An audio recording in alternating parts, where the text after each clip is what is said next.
Whew, okay, so I mean, like with L question ones, I mean, like we're not even gonna waste time, right? But then just something for you so that you know where to find more of, not necessarily more of this, but like like proper online courses where you can like go through the entire syllabus without like leaving anything out and like getting yourself prepared for other exams. You can just head over to the website courses.brightyoungbrains.co.za. And then obviously, if you need to ask me something specific, you can always just hit me up on IG. But anyways, let me not waste anybody's time. In this November 2019 Math Grade 12 Paper 1 memo, we are going through the entire thing, everything. So let's see here. It's asking us to solve for x, right? For 2 marks. Nothing crazy here. We may want to, here we can just factorize. Factors of 6 that give us a 5. We know that it's just 6 and 1, right? And then obviously to get a -5, you would need to say -6 plus 1. And there you go. And then here, each bracket equal to 0. You know that your values for x is a 6, or your x value is -1. You see, because your other bracket would have been x plus 1 is equal to 0. And then you'd end up with x is equal to -1. Nothing crazy, nothing major. We are not here to deal with the easy questions. So 4 marks here, they want us to, let's see here. So for x correct to 2 decimal places. Well, you're going to have to FOIL first with a question like this one, because most of the time people would have said first bracket equal to 16, second bracket equal to 16. That's wrong. You don't want to do that. You see, the only reason why we make each bracket equal to 0 here is because you have two things being multiplied by each other equal to 0. So for your expression to be equal to 0, one of them here has to be a 0. That's why you take that's why you take chances to see which one could possibly be 0, or which one would what value would cause one bracket to be a 0, what bracket would cause one bracket to be a 0. Because I mean, like, if any of them is a 0, the whole expression is going to be a 0. However, for any other examples, obviously it's not like that. You cannot say here that this bracket can be a 16 or this bracket can be a 16. You see, that's wrong. That's why here what we have to do is we actually have to FOIL out everything and then get an answer for x. So let's see, this times this is this times this is, you see mistake here, dumb mistake even. It's a 12, bro. This times that is a -x. -1 times -4 is a +4 equal to 16. Might as well say -16. Let's bring the 16 over. And then here, let's see what we got. We have here 3x squared. -12 minus 1 is like -13. 4 minus 16. What is 4 minus 16? 4 minus 16 is like -12 equal to 0. So at this point in time, I mean, like, you might as well just use the what? The what's the formula code? It's called the quadratic formula. You might as well just use the quadratic formula here, because there's really no point in you trying to be all fancy and whatever. So let's just use the quadratic formula. So using the quadratic formula, what do we have? And I feel like I lost my, I was holding the stylus now. Oh, there it is. So using the quadratic formula, you're going to have x is equal to -b plus minus b squared minus 4ac over 2a, of which, if you put all that into your calculator, let's see, minus this plus minus -13 squared minus 4, a is like a 3, c is like -12, and then the whole thing here over 2a, right? A is like a 3 there. Anyway, so this is going to tell us that x is equal to something, or x is equal to something else. So in our calculator, let us see. In our calculator, we are going to get 5.12, or x is equal to -0.78. Nothing crazy, nothing major. Let us just keep the ball rolling. Anyways, there are timestamps in the description for if you want to go to like a specific question within this paper. So remember, I would suggest that if you're gonna go through a full paper, try like to go through it on your own first, and then use like the video to like mark and all that. You see, so the PDF memo, like the PDF version of this memo, you can just check that in the description, and then you'll be able to just download it. So in this inequality, we have to recognize that this is not in standard form. If it was in standard form, you'd have the negative x squared here plus 4x bigger or equal to 0. So the idea is to recognize that this is a frowning parabola. And we're being asked, where is this graph above 0? So before you can work out where it's above 0, you need to work out where it's equal to 0 first. So working out where this is equal to 0, we're going to have to take out x as a common factor.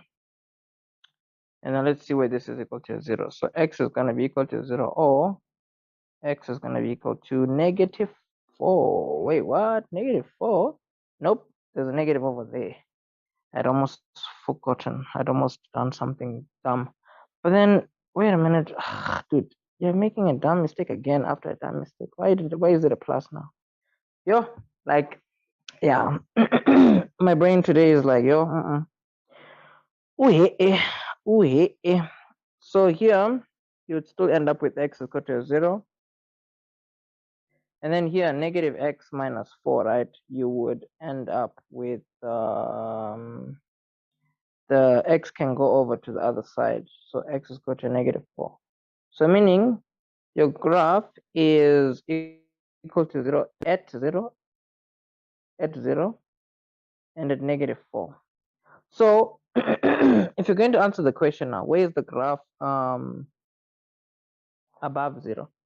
It's above 0 here, you see. And these are the x values that are between negative 4 and 0. So you're going to have to say x is bigger or equal to negative 4, or x is smaller or equal to 0. You see, that's how you're going to put down your answer. Because your x values start from 4, from negative 4 until 0. That's the part where the graph is above or equal to 0. It's equal to 0 at negative 4. It's equal to 0 at 0. And it's above 0 from negative 4 to 0. So that's it for this question. 3 marks. Moving on. So here, like here where there's fuel, right, there's definitely fire. Because like you see, the 2x, the single x there, like, it's so obvious. So the top part, fortunately, you want to be able to spot the difference of two squares at the top. Because the 2x here, you can write it as the x there and then the 2 outside. The reason you may want to do this is because, like as we said, right, the difference of two squares. And the difference of two squares is just going to be referring to something squared minus a square number. So the difference of two squares here, we're going to have two brackets, right? Where the first one has square root of 5x, the other one has square root of 5x. No, square root of 5x squared is just 5 to the power of x. I'm just saying the square root of this whole thing here, you see, is what you put over here and there. And then the square root of this is what you put here and there. Then you put a plus and a minus over there. And then at the bottom, we just have this, right? Might as well put that in brackets just for the vibes, so that one bracket here can cancel one bracket there. And then you have 5 to the power of x minus 1 equal to 4. Then the 1 goes to the other side. You have 4 minus, no, it's going to be 4 plus 1, which is a 5. And then here you can see the exponent there is a 1. The exponent here is x. The bases are the same. So for these two sides to be equal to each other, x definitely has to be equal to a 1, you see. So nothing crazy in this question. Easy, how many marks? Easy, 3 marks, 3 marks. So we are keep on going. So, yo, I feel like there's something on my throat. Let me drink some water. You see. Water is life. So they say. What so they say, of course it's life. Hey, I don't know, man. Hooey. 1.2. We need to solve this simultaneously. So solving simultaneous equations, it's all a matter of concentration, because I think that's the only way you can really lose marks, really. So here let's make x the subject of the formula, because why not, right? Or rather, let's make y the subject of the formula. The reason why I'm choosing y is because there's only one place to put y, but two places to throw x. So let's make y the subject of the formula. So here we'd have 3y equal to 2 minus x. Divide by 3 on both sides, you would have 2 over 3 minus x over 3. But I think it's easier if you just have one fraction. Like seriously, like honestly. Let's just have one fraction. So now this equation, we're gonna throw it in there. So throwing it in there, We're gonna have x squared plus 4. Now, whenever you deal with algebra, right? I'm like, if you're dealing with a fraction, make the other things a fraction as well. Your life will be so much better, you know? So minus 5 over 1, they equal to 0. So by doing this, I mean, like, you're just trying to keep yourself reminded that, you know what, fractions are just normal. So here you're going to have, remember, this is together. So if you're going to multiply inside, you have to be careful. You have to say 4x times 2, which is going to give you 8x, 4x times negative 1, which is negative 4x squared. The whole thing here, 1 times the 3 is just a 3. Now, the reason for making everything a fraction is so that you can see that our LCD here is just a 3. Meaning, this we have to multiply by 3 over 3. This we have to multiply by 3 over 3. I'm like a 0. Also, 3 we have to multiply by 3 over 3, but that's just going to stay as 0. Now, at the top here, you're going to have 3x squared here plus 8x minus 4x. And then here, negative 5 times 3, that's going to give you a negative 50. Now, the whole thing is over 3 now, you see. And then obviously the reason for doing this is so that we can get rid of the denominator by just multiplying by 3 on the one side, multiplying by 3 on the other side. So the 3 here cancels that 3. Then you have this.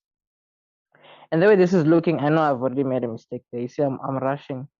I don't even know why I'm rushing, but I hope I don't make like dumb mistakes and all that. But I'm bound to, like it is what it is, just gotta roll with the punches. So here already we can just simplify. 3 minus 4, that's going to give you a minus x squared there. The 8x does not have a common factor. I mean, a like term, sorry. It doesn't have a like term. Why do I have to put the equal to so far? Like, come on, bro. Like, why you got to do that? So from here, we can just use the quadratic formula. It doesn't matter if the value in front of thingy here is like a negative. It really doesn't matter, So from here, okay, let's actually just make everything, let's change everything, let's take everything to the other side, because let's just work with the positive, because why not, let's just work with the positive. It's easier to factorize when your a value here is a plus. So we need factors of 8, factors of 15 that can give us a 8. That's just 5 and 3. And to get a negative 8 with a positive 15 there, it would need to be minus 5 minus 3, because minus 5 minus 3 gives a negative 8, and then minus 5 times negative 8 gives a positive 15. So here we know that x is going to be equal to 5, or x is going to be equal to 3. Fantastic. So from there, we can just get our y values, right? From this equation, because like, why not? Why not?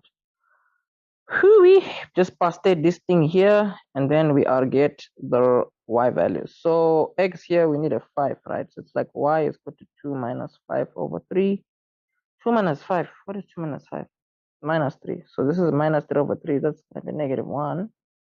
The other answer is like 3 minus 5. That's what? Negative 2 over 3, right?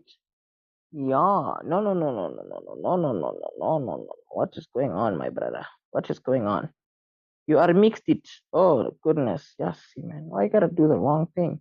We're putting x there, bro. So it's like 2 minus 3 over 3. So that's gonna give you negative a third. Hooey. Hey, yeah, ne? Yeah, ne? We have to be careful, guys. Like, don't find yourself making dumb mistakes and losing marks. It's really not good, like always double check your work. You won't regret it. But anyways, moving on. It says here a rectangular box has these dimensions a, b, and c. The area of the surfaces are this, that, and that.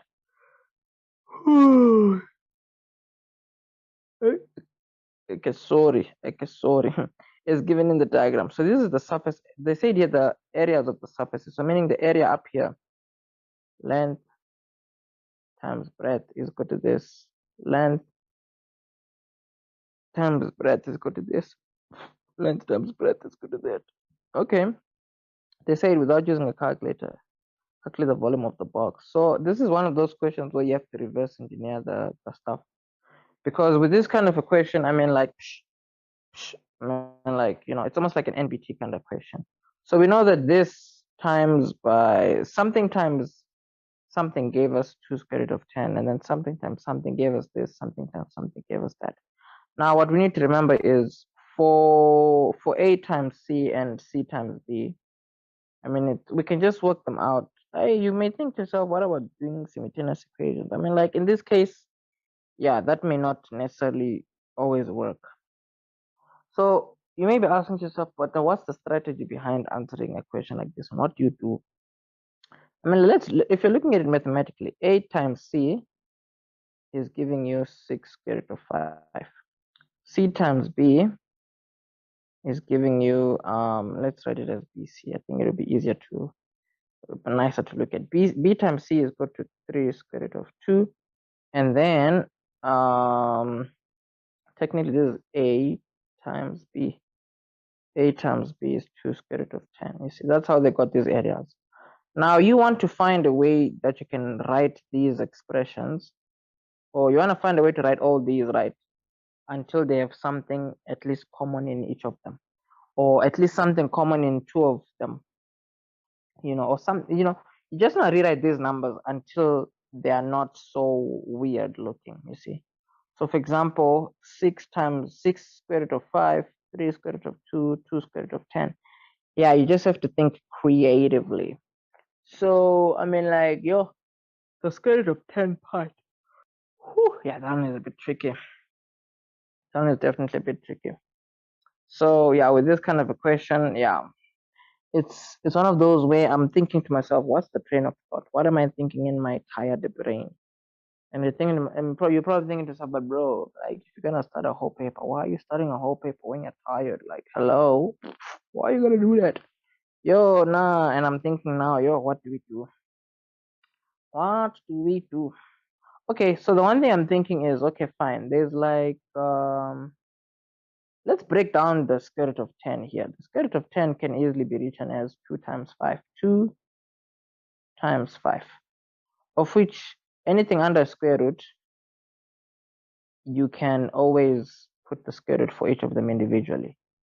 Now, what that does is, you see here, we have something that's square root of 5. There's a square root of 5 over here. Perfect. And then you see here, there's a square root of 2 over here. There's a square root of 2 over there. Perfect. So we're getting somewhere. I feel like we're really, really getting somewhere. Because if you now like carry on psychoanalyzing this, you see here we have A times B. There's A times B here, right? And we're saying that, let me actually use a different color so this thing can pop. There's A times B here. We have a square root of 5 here. There's A times C there. We also have a square root of 5 over there. So we could also already almost think to ourselves, A here is square root of 5. Maybe not square root of 5 specifically, but it could be like 3 square root of 5 or something. But the square root of 5 here is a bit fishy, so let's highlight it for now. Let's look some more. So with what we have now, here we have a square root of 2, right, where we see a B. There's a square root of 2 here. And then here where we see a B, there's also a square root of 2. You see, like here, there's a B, there's a square root of 2 somewhere specific. Here there's a B, there's a square root of 2 somewhere specific. Now, it's so tempting for us to say that B is equal to a C here. Like super, super, super tempting. Now, the other thing is, here, if we say B is square root of 2, that's fine. If we say B is square root of 2, then C automatically needs to be a 3, which is something we can work with. So if B here is square root of 2, it means that this number here has to be square root of 2. And then we said C has to be a 3 now. So if C is a 3, C is a 3, means that this is a 3, right? So 3 times square root of 2 gave us this number. So if C is a 3, it means that A has to be 2 square root of 5, you see. So here we have to improvise, you see. So here, this is 2 times, or rather, C is a 3, right? Multiplied by 2 square root of 5, of which the 2 square root of 5 here clearly has to be the A. So a here has to be 2 square root of 5. And it makes sense because here also you have a 2 square root of 5 here somewhere, which is representing the a there. So a here, we know it's 2 square root of 5 now. So if a is 2 square root of 5, you see 2 square root of 5 times 3 gives us this number. Square root of 2 times 3 gives us this number. And then square root of 2 times square root, square root of 2 times this, let's check it out. Square root of 2 times 6 square root of 5. These two are both under square root. So you're going to have a square root with the 2 times the 5 there. And then you're going to have square root of 10 with the 6 here. Uh-oh. No. I used the wrong dimensions. Bro, come on. It's 2 square root of. Okay, let me just start again before I confuse people. So for the top part, right, it would be 2 square root of 5 times square root of 2 there. 2 square root of 5 times square root of 2 there. So these are both under square root, right? So you'd have 2 times 5 times 2 there under square root. This is going to give you 2 square root of 10. Perfect. So everything checks out. We have our dimensions. So these are our dimensions. These are our dimensions, and the 3 there is our other dimension. So we have what A, B, and C is. A is just 2 square root of 5. B is just the 3. Bro. B is square root of 2.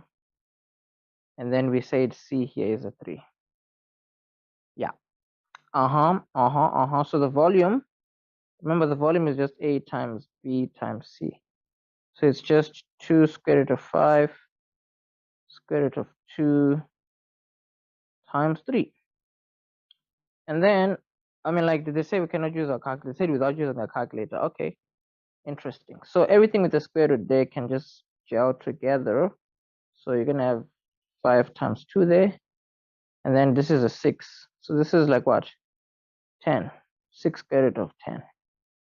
And that's your answer, people. That's your answer.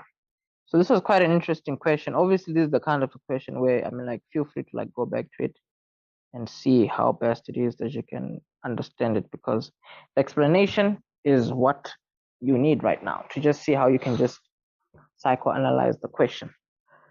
But anyways, we need to move on to question number 2. But again, if you need to go through things like the algebra course to improve your basics of surds and exponents and all that, then you have to just check in the description for the link to the online courses. And then as mentioned, if you need to just ask something directly, you can just hit me up on IG. But for now, that's it for question 1. Let's move on to question 2. Okay, so question number 2 is sequences and series, right, for grade 12, obviously. So let us see what it is that we have to do here. For 1 mark, it says the first 4 terms of a quadratic sequence are this, write down the 5th term. So this is a classic question where eventually also probably going to be asked for the general term, blah blah blah. You know what, if you have gone through enough past papers, then your math papers are the most predictable things out there. Math paper is it's almost annoyingly predictable sometimes. But let me not say annoyingly predictable, because it doesn't make any sense. Because if it's predictable, then it's good. So here, let's see, 29 minus the 15, this is a 14, a 12, and a 10. So here, this is just minus 2. So here, this is also going to be minus 2. So 10 minus 2, that's going to give us an 8. So here you see this plus this gives us this. So 51 plus 8 gives us a 59. Okay, very nice. Easy marks, free marks, move on. So the next question obviously requires us to make use of this whole thing here. It's we kind of have to. So for 4 marks here, right, this is what we need to do. So let's see here. So this is, what's the thing now? This here is equal to 2a. This is equal to 3a plus b. And then this is equal to a plus b plus c. So with all this being done, right, this is a classic question. It's so classic. This is what you'll always have to do to get the general term of a quadratic number pattern. So the 2a equal to -2 there. You're going to divide by 2 on both sides. A is -1. You're going to throw -1 there because you've got an a now. You're going to only make it equal to 14. You see, that's your equation. Then you just solve for b here. And then once you've gotten b, you know that you just now throw the a and the b in this equation, make it equal to 15 only. You just have to do that once, you see. So this is going to give you a plus b plus c equal to 15. So this is like -1 plus 17. What is that now? That's like 16. So this is like c 15 minus 16. That's like -1. There you go. So you just have to, when you get your general term, right, always just double check your answers. So never be too arrogant to like not double check your answers, because it's like, yo, what is you doing? So let's see there. What's the thing now? What do I have to do? Oh yeah, therefore here Tn is equal to what now? A is a -1, so it's like -n squared. B is like a 17. C is like a -1. You see, that's your general term. So you have to test it out by like throwing in. You can like throw in 3 where n is. Oh, I forgot the n there. You see, so where n is, you can like put a 3 and see if your third term comes out as like 51. If it doesn't, something is wrong. But it looks like everything here is like all good, nice, and dandy. So we are move on now. Whew. For 2 marks, it says determine T27. So nothing crazy here. In your general term, where n is, you're just gonna put 27. So going through past papers, right, it should put you in a certain mood where you really realize that, you know what, man, yeah, it is possible. Because these questions, they just repeat, they just repeat. They cannot be very unique, unfortunately. So this, you can just get that in your calculator. 2.2.1. But before that, given a geometric sequence, so meaning we have a constant ratio here. With this geometric sequence, they say determine the value of R. Wow, really? Wow. Okay, this paper is like scary easy. This is like -1/2. I don't know why I'm writing it so backwards like that. R is T2 divided by T1. You see, that's the formula. R is equal to T2 divided by T1, or T3 divided by T2, going on and on and on, as long as it's the one after minus the one before. So R here is a -1/2. You see, like nothing crazy, nothing major. It's even scary easy, this paper. And most people say, hey, June papers are hard. Yeah, back to be. I'd like to beg to differ because of this paper. It says calculate n if Tn is this. So if Tn is this, remember Tn is your general term, -n squared plus 17 minus 1. 17n minus 1. So where Tn is, we have to put this number. You see, and then we just have to solve for n. Solving for n here, just use the quadratic formula, Don't do anything fancy, because there's really no need, there's really no need to like stress and all that. So in our calculate, let's see what -1 minus this is giving us. Because once we've done that, we're technically home free. So let's see, -1 minus that number. Oh no, oh no, oh no, oh no. Wow, I totally am lost. We're dealing with a new sequence, my guy. Yeah, I was about to bomb out so nicely, yo. But anyways, we have to get the general term for this new sequence. So we know that Tn is equal to a dot Rn minus 1. So a is our first term, right, which is 36. R is -1/2. N is what we're looking for. Tn is 9/4096. Okay, fine. So don't make the mistake of multiplying the 36 with the half. You cannot do that because of the exponent.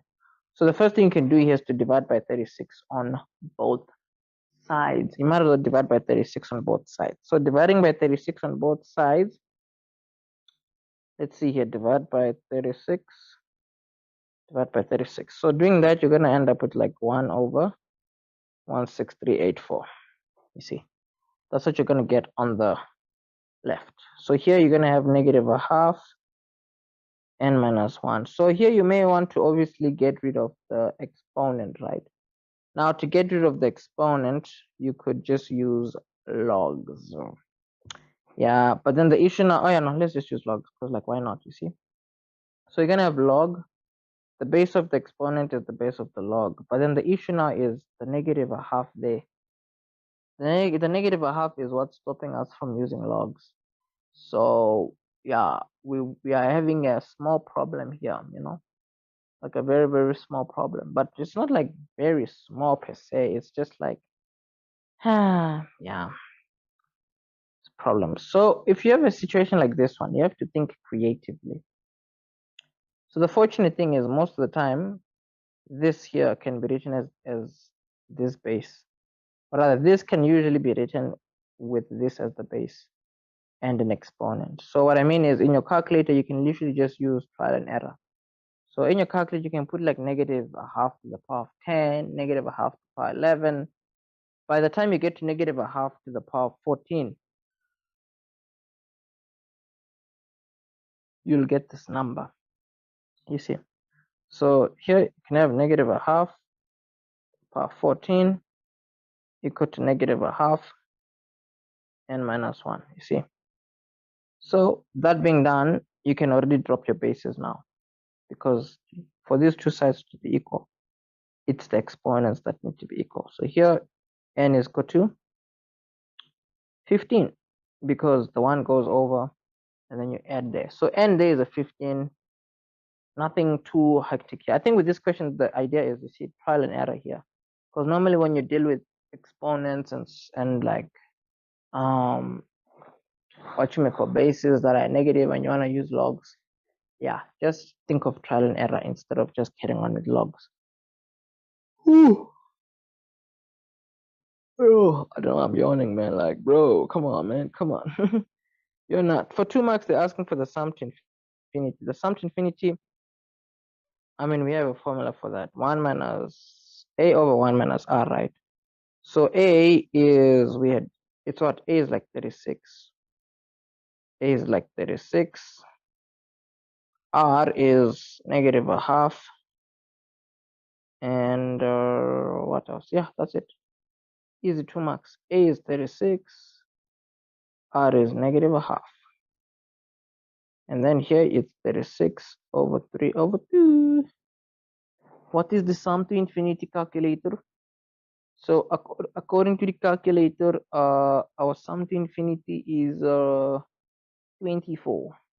24 is our sum to infinity. Okay, moving on. Okay, for 4 marks here, it's an interesting question. Or is it? Yeah, something like that, I guess. So the idea with the question like this one, you see here, they're talking about term 1, 3, 5, going on and on and on until 499. And then 2, 4, 6 until 500. Now, in our original sequence, there's 36, negative 18, positive 9. So here the next one is obviously going to be negative 9 over 2, and then positive 9 over 4, going on and on and on. Now, the big idea here is, according to your question, you can see that this is T1, and then you have T2 here, and then there's T3, T4, and then there's T5, going on and on and on. So obviously here, T2 and T3, no, T5. This is 5. And then T7 going onwards. The green are their own sequence. The red, they are their own sequence. Well, that's how you want to look at it for us to answer this fraction here. Because at the top, you're going to have the 1, 3, 5 going onwards. But then if it's going to end at 499, it means that there are 200 at the top. 250 at the top, and then 250 at the bottom.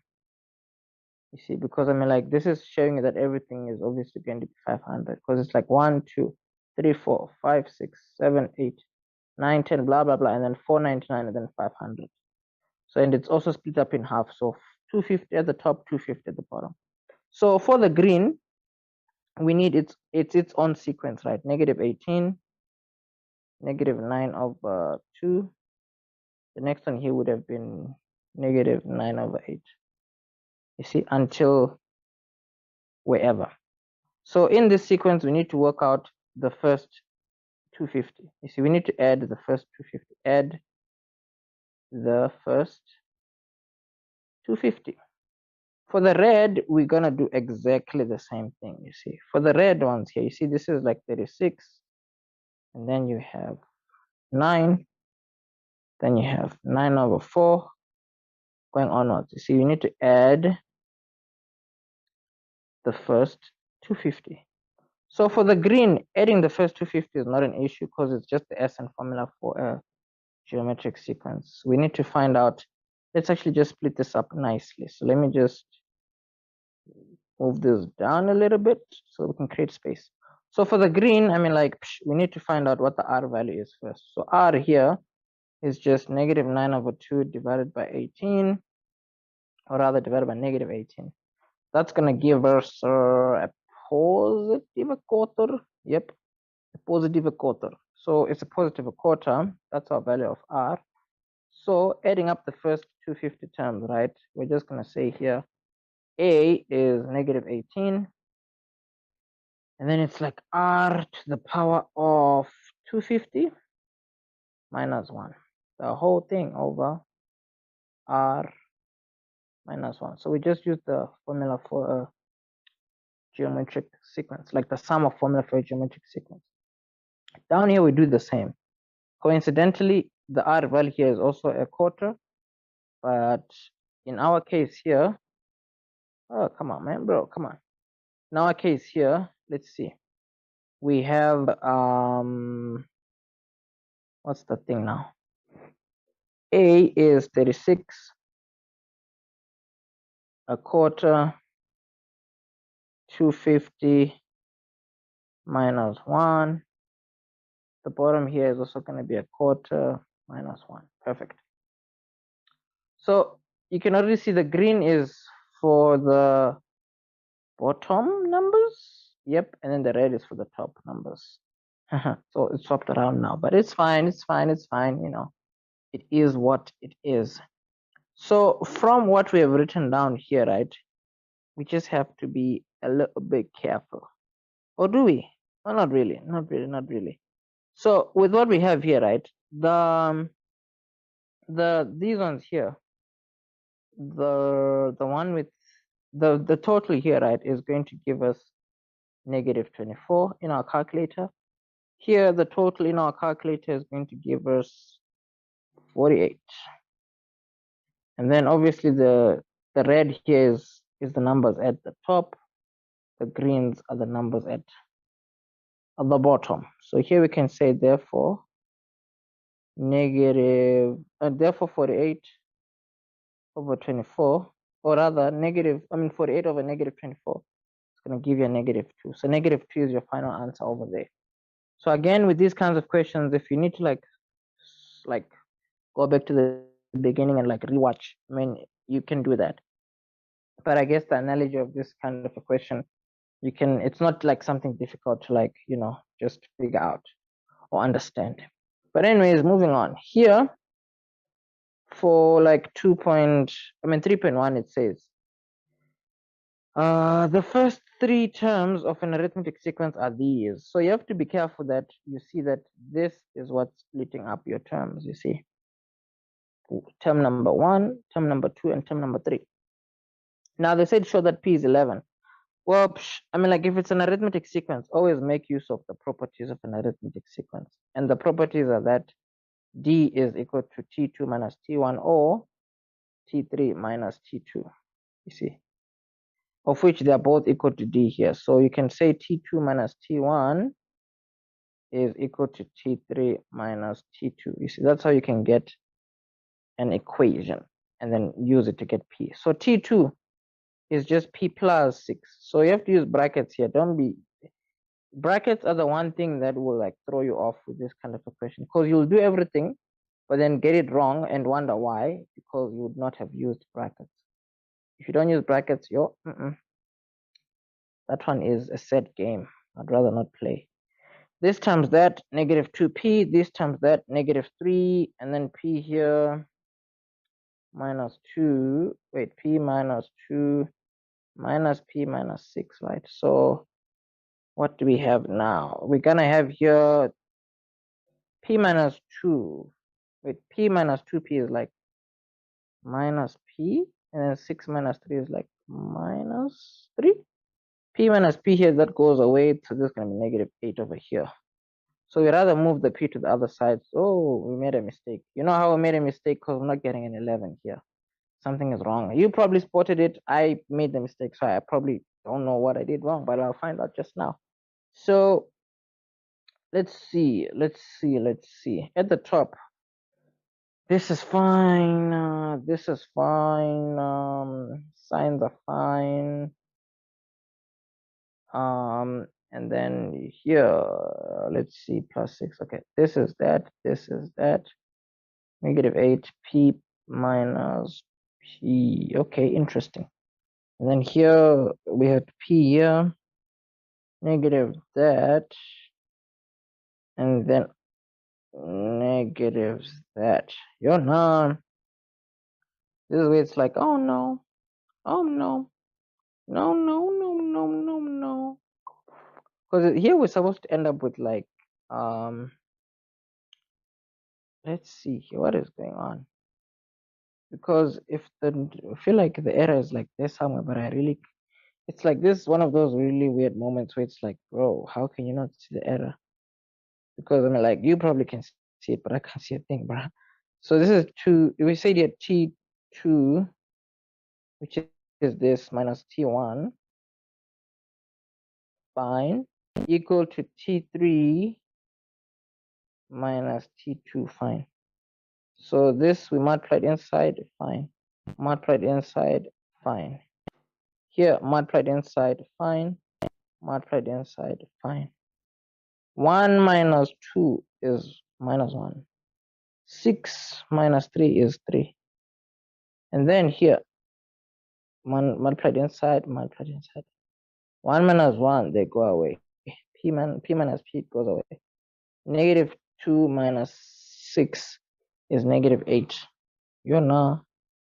So we said here, I mean, technically you can have the negative p on its own. This one goes away, it's negative 8 plus 3, which is going to give you negative p is equal to negative 5.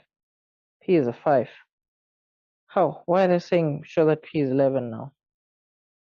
Well, we can test that theory. I mean, like, if p is an 11, you would have 2 times 11 here, which is 22, plus 3, that would be 24. And then here, if p was an 11 plus 6, that would be 17. And then, if p was 11 minus 2, that would be like a 9. So let's see if this is arithmetic. From 17, right? 18, 19, 20. Wait, 17, right? 18, 19, 20, 21, 22, 23, 24. That's adding a 7. Yeah. From 9 to 17.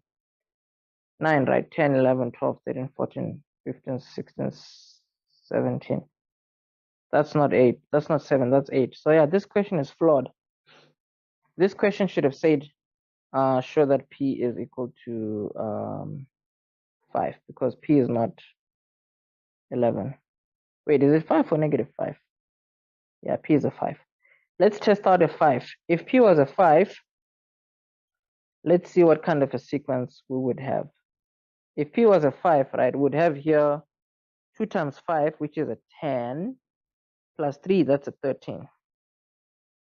And then 5 plus 6, that's 11. And then, oh my goodness. This thing is messed up. 5 minus 2, that's like a 3. What? This thing doesn't make any sense. Yeah, it doesn't make any sense at all. Because if it's arithmetic, then this minus this should be the same as This minus that. Yo. Okay. Hey, I better remove everything. Maybe there's an error I made and I'm just not seeing it. Maybe I wrote the question wrong. But like, it's like, what? Is this supposed to be a plus? Let me just zoom in a bit more. Maybe this is supposed to be a plus, and maybe something is wrong and it's like got erased or something. That's the only logical thing to me that might make sense. But let's see if P was an 11. I mean, if P was an 11, yo. Yeah, I think this has to be a plus. Like the scary thing is that the thing is like erased. So I think this has to be a plus. Because if this was a plus, if P was an 11, here you'd have 11 times 2, which is 22. Plus 3, that's 24, right? And then here, 11 plus 6, that's a 17. And then here, 11 plus 2, that's like 13. 11, 12, 13, yeah, 13. If you check the differences here, oh my goodness, doesn't seem to be working. Because from 13 to 17, that's like, what, 4? 17 to 20, yo, dude, like, seriously, bro. This is 13 minus, dude, it's not working out. Like, this question, I really don't know what is going on. Like, legit, it's like starting to like freak me out because I'm like, bro, okay. The first 3 terms of an arithmetic sequence are this, that, and that. But then either way, if what we're doing is correct, then we should just get an answer that makes sense. So let's just try again, because maybe I wrote something and you saw it, I didn't, and now I look like an idiot. Like, the pain. So let's try again. P plus 6 minus 2p plus 3 is equal to p minus 2 minus p plus 6. This is going to give us p plus 6 minus 2p and then minus 3. P minus 2 minus p minus 6. Now, p minus 2 is like minus p. 6 minus 3 is like minus 3. 1 minus 1 is gone. P minus p, they go away. And then minus 2 minus 6 is minus 8. And then here, minus p is going to be equal to negative 8 plus 3. P is a 5. Yo. Yeah, this question is really one of those weird questions. But then wait, I feel like I'm making a mistake here. Oh, dude. 6 minus 3 is a plus 3. Wow, I can't believe it. I really can't believe it. Yeah, I'm really making the dumbest mistakes here. So it's like, it's quite interesting. But I don't know if I'm gonna edit that part out. I probably maybe didn't. I don't know. Where it's like I literally went in circles, literally doing the dumbest thing ever. But I just really couldn't see it. So yeah, I think it's because this brain is like super tired. My brain is like so tired right now. But it's all good. It is what it is. So let's see here. Calculate the smallest value of n for which Tn is smaller, for which Tn is bigger than negative 55. Calculate the smallest value of n for which your term in your sequence is below negative 55. So remember, your sequence is getting lower and lower, you see. But then if T was an 11, how come it didn't work out that time? You see now this question, this question is annoying. Maybe my math is not working also. Because I'm like, bro, if P was an 11, 11 times 2 is 22. Oh no, I kept saying plus 324. Oh no. Sure, yeah, my brain is really tired, I guess. So this is 25. And then 11 plus 6 is like 17. And then 11 minus 2 is like 9. So let's check the differences here. 9 to 17, that's like adding 8. Wait, no, 8 from 9, 10, 11, 12, 13, 14, 15, 16, 17. Now that's getting 8. 17 to 25, 17, 18, 19, 20, 21, 22, 23, 24, 25. Hi. Wow. I don't know why my brain is not working. But anyways, so they said calculate the smallest value of n for which your general term is below negative 55. So you have to remember that your sequence is looking like this: 25, 17, 19. 25, 17, 9. You can see it's getting lower. At some point in time, you're going to get values that are going to be smaller than negative 55. So they're saying, what is the smallest value of n for which your number is below negative 55? So what they're trying to say is, as these are getting lower, right, at some point in time, you're going to get a number that is smaller than negative 55. They're asking what will be its position. So the easiest thing you can do is you can work out where negative 55 is in your sequence. If it's in there, fine. If it's not in there, you'll still be able to work something out from almost pretending that negative 55 is in your sequence. So you have to get a general term here, a plus n minus 1d. And then you want to work out where negative 55 would be. So here, d, your common difference, you got it to be like negative 8. I don't even know why I'm putting an 8 here. Bro, come on, man. You see now. Whew, yeah, I feel like I should just finish up question 3.1.2 and take a break because this is not on. So let's carry on. 25 here plus it's gonna be like negative 8n and then positive 8. So this is negative 55. And then here now, might as well take the 8n to the other side and then everything else to the other side, because why not, right? Why not? So this is going to be like 80. Yeah. Plus 8, that's like 88. And then n is an 11, you see. So what this is telling us is that at position number 11, your term is going to be negative 55. So the question now says calculate the smallest value of n for which the term is smaller than negative 55. So obviously if at position 11 you have negative 55, it means that at position 12, that's the value that's going to be the first one that is going to be smaller than negative 55, because the question says calculate the smallest value of n for which the value of tn is below negative 55.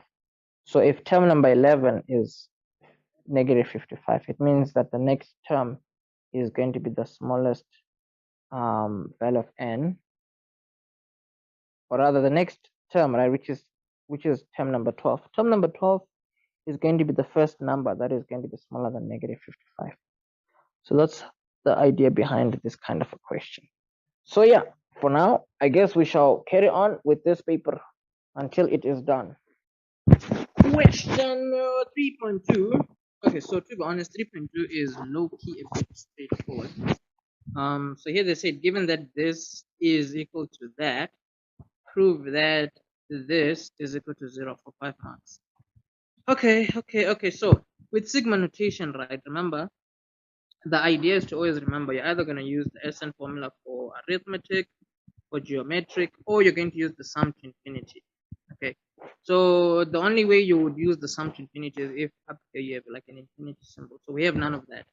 Now the other thing is you usually want to pay attention to this variable down here. See, this is like a k there, there's a k here, and there's a k there. So it looks like this is all for like the same thing, right? Now, depending on your variable here, right, you want to look inside your expression. If this variable is not an exponent, then you're dealing with an arithmetic sequence, you see. So in our case here, k is not an exponent, you see. So we are working with an arithmetic sequence. See, with an arithmetic sequence, you see, because k is not an exponent. So we know we're dealing with an arithmetic sequence. So before we even go further, as long as we're dealing with an arithmetic sequence and as long as we're dealing with sigma, We need to remember this formula before we even worry about anything. So once we have what we have here, they said we should prove that this is equal to 0. Okay, that's a bit weird. Now the other thing is, it's kind of weird. You may be thinking to yourself, why did they give us this information? Yeah, it's kind of crazy. So this is literally saying the sum of the first 6 terms is equal to the sum of the first 9 terms. So it basically also maybe means that some of these terms are like negative values or something like that. Because I'm like, if you add them up, the only way that the sum of the first 6 terms is going to be equal to the sum of the first 9 terms is if some of them are like negative values. But then let's see here, the sum of the first 15 terms is equal to 0. Okay, so I don't know. We may have to eventually maybe get a value for x here some way, somehow. But I think let's work with this question backwards. When I say let's work with it backwards, I just mean let's try and focus on this and see when we get a hiccup if this is going to help us, because it probably is, right? So here, this would mean that we're getting the sum of the first 15 terms, because remember, n is always the number at the top minus the number at the bottom, and then you always add 1. So this is going to give us a value of n, which is like 15. Now our value of d, I mean, like we know it's just t2 minus t1, or rather, yeah, t2 minus t1. So here we can put, let's see here, t1 is going to be x minus 3, put k as 1 there. So this is just x minus 3. T2 is going to be x minus 3 with a 2 there. So this is going to give us x minus 6. Okay, fantastic. And then what else? Okay, so it basically just means that our value for d is going to be x minus 6 here minus x minus 3, right? Which is going to give us x minus 6 minus x plus 3. And then here, whoa, x minus x goes away. Negative 6 plus 3, that's going to give a negative 3. Fantastic. So you have n, you have d. Remember, your a values is the term that you get when you put this into your expression, or rather, the term that you get when you put this into expression. So whatever this number is, whether it's a 1, a 2, it doesn't matter. Your value of a, you get it by putting that in there. So our value of a in our case here is just going to be 3. No. It's going to be x minus the 3 there with k as 1, because this value you're going to throw it over there. Whew. Okay. I will throw and or slow down because I seem to be like, I'm making like I'm being chased here. But it is what it is. So we need the sum of the first 15 terms here. N is 15, a is x minus 3, n is like 15, and then what's d? D is what's the d? What is d? D is like a 3. We got it. Negative 3. So with all things here, it looks like we're gonna need to get a value for x in some way. You see, to prove that the sum of the first 15 terms is 0. So here this is like, let's just leave this as 15 over 2, because like why not, right? And then here we have 2x minus 6, and then that's gonna be like minus 45. And then plus 3, like if you multiply into the bracket, you see. So here this time this gives us the negative 45, this time this gives us the plus 3. And then this in there, this in there. Perfect.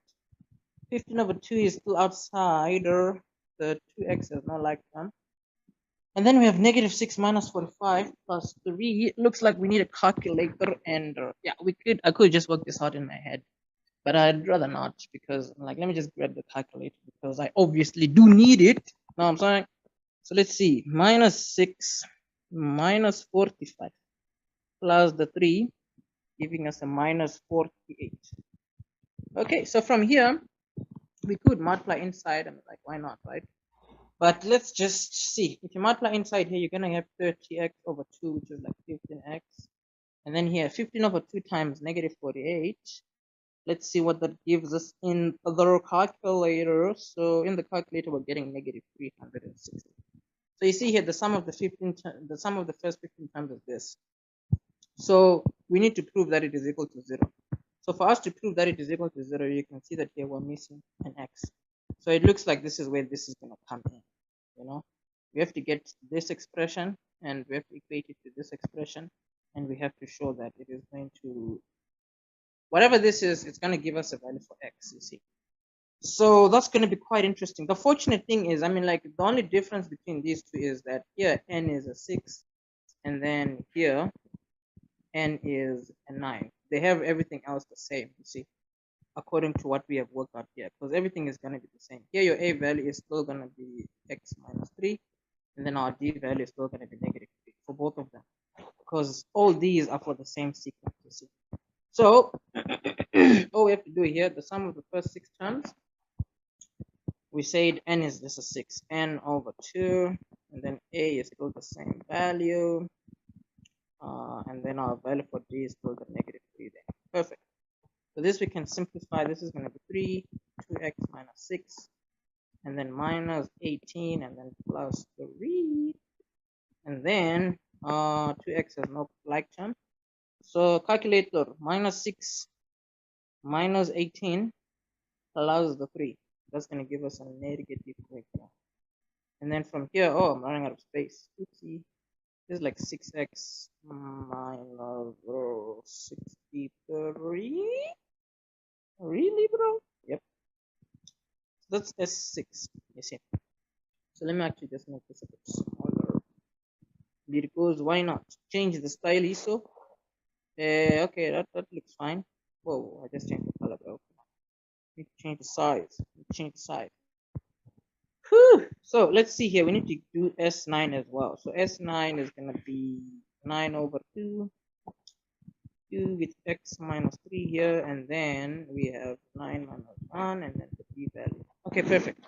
So here we just have to be careful not to make like a dumb mistake, because when everything is going good, that is when life tries to, you know, to to try and show you that it is boss, even though it is not boss.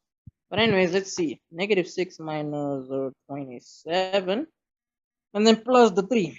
What you got? Negative 30. Negative 30.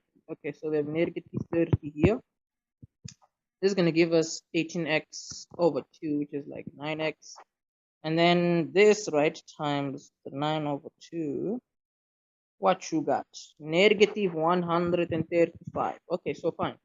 These two, we have to equate them together, you see. So here we have to say the 6x minus that is equal to this, right? So that's what they told us right in the beginning. See, right in the beginning, they told us that this here is equal to this. So we simplified each of them individually, see. This, we simplified it to this. This, we simplified it to that. And then everything to one side. Let's take everything to where 9, the x's, let's take it to where 9x is. Because, you know, why not? And then this, let's take it to the left.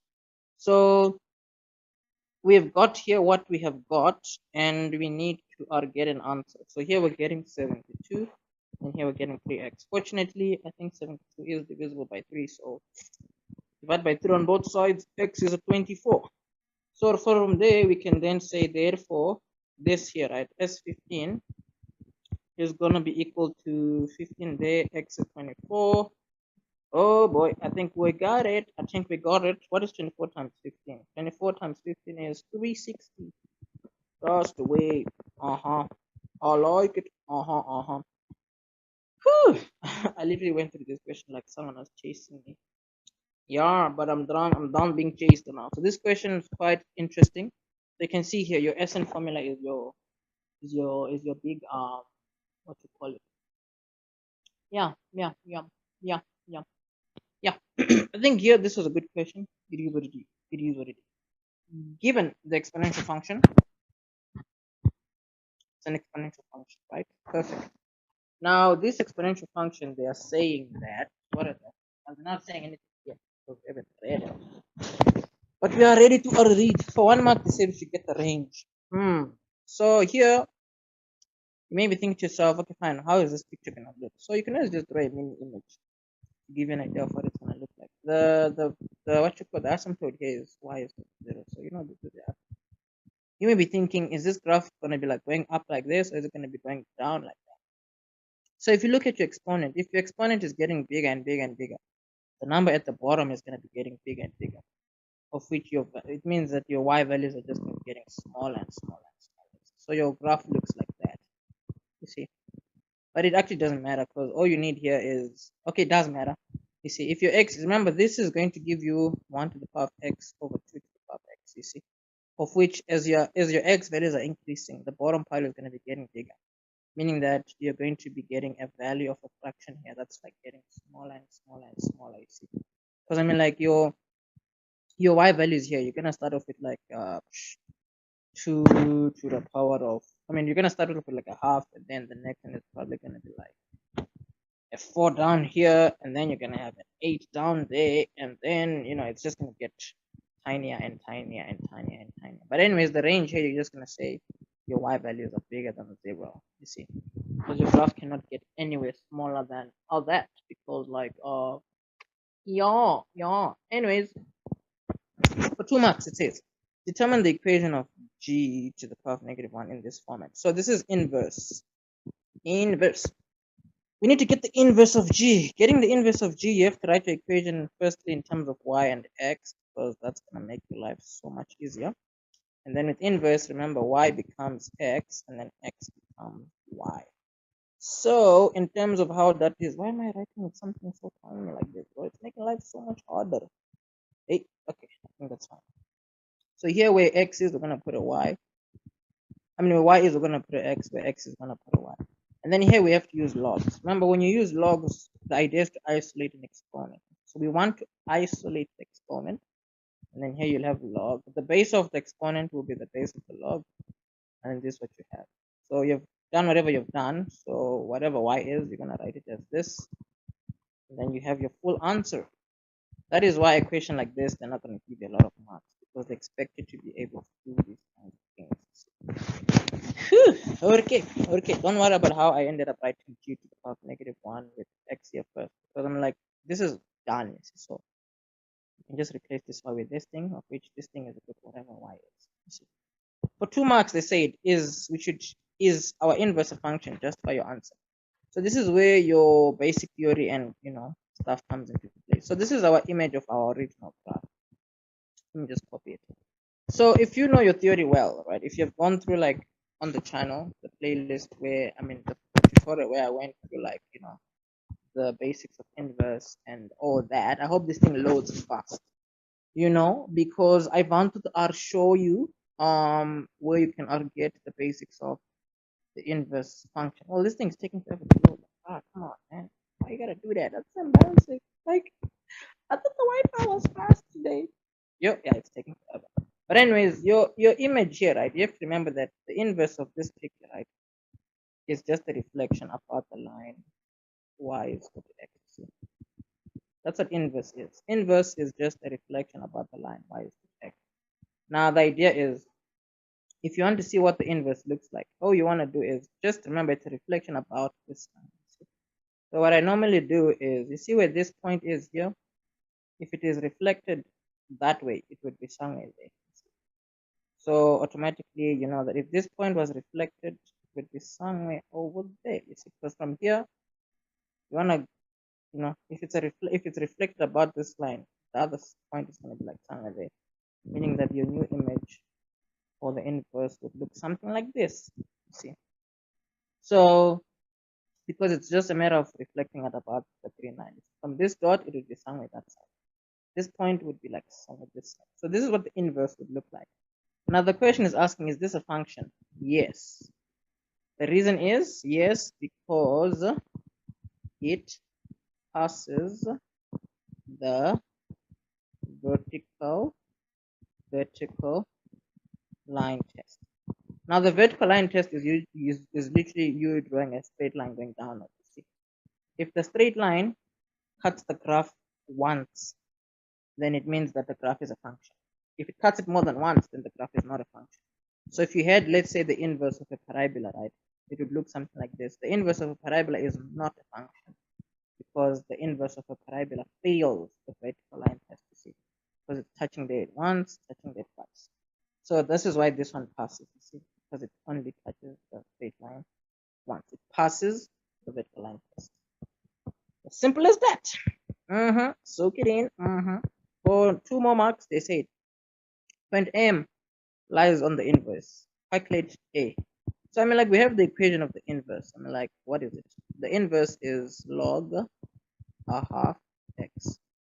They said A, we should calculate it, and M is a point that's on the graph. So this is quite simple because in the equation where y is, you're gonna put a 2, where x is, you're gonna put the a. See? Now you just have to do the reverse of what we did here, you know. So remember, you have something on its own. Remember the one thing that's on its own here. If you look at it nicely, remember the thing we isolated was an exponent. You see, so when it's in this format, to reverse everything, this is the exponent, this is the base. You see. So in our case, that's what we're gonna do. This is the exponent, this is the base.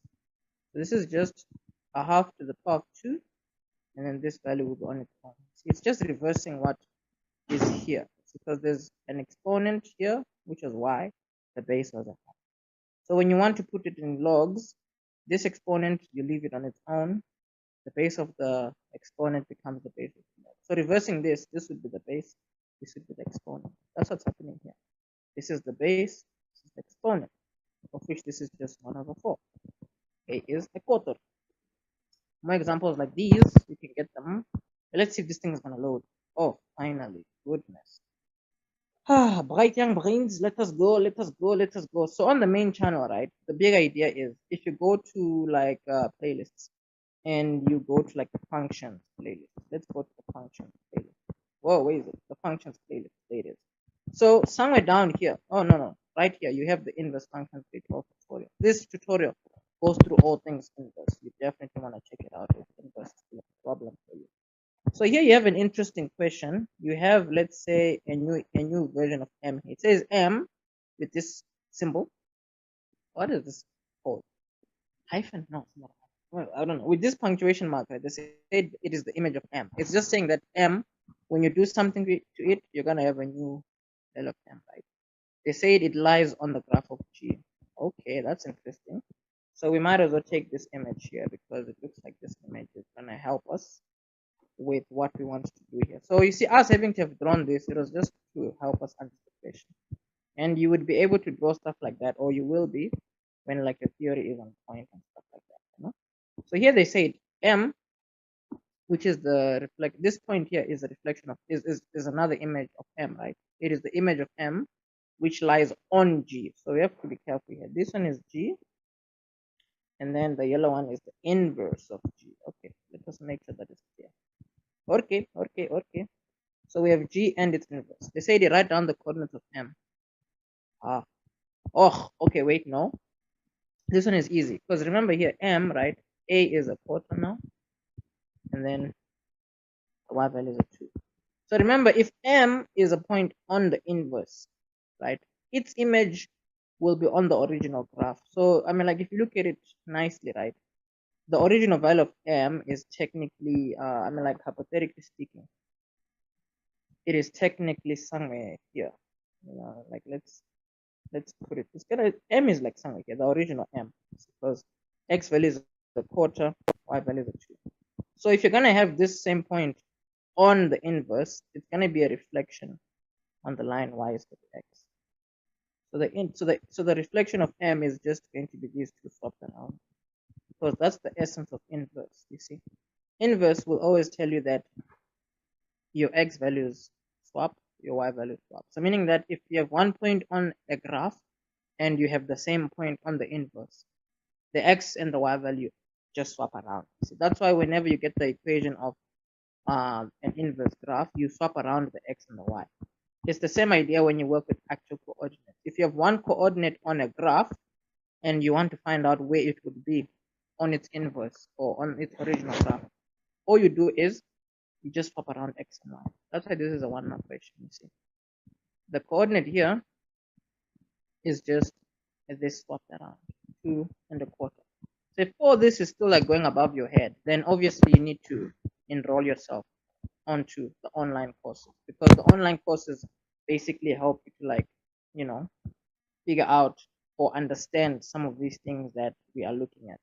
Because if remember, this is the past papers channel. With the past papers channel, our goal is to just go through full past papers from start to finish to give you an idea of like how everything is and stuff like that. So your best bet is the all access pass, which gives you access to like every single course, of which you see here. The functions and graphs course, it will basically go through absolutely everything that you need to know. Yeah, that is my suggestion. The link to that is in the description. So there we go. If you want a discount code, just hit me up and we'll hook you up.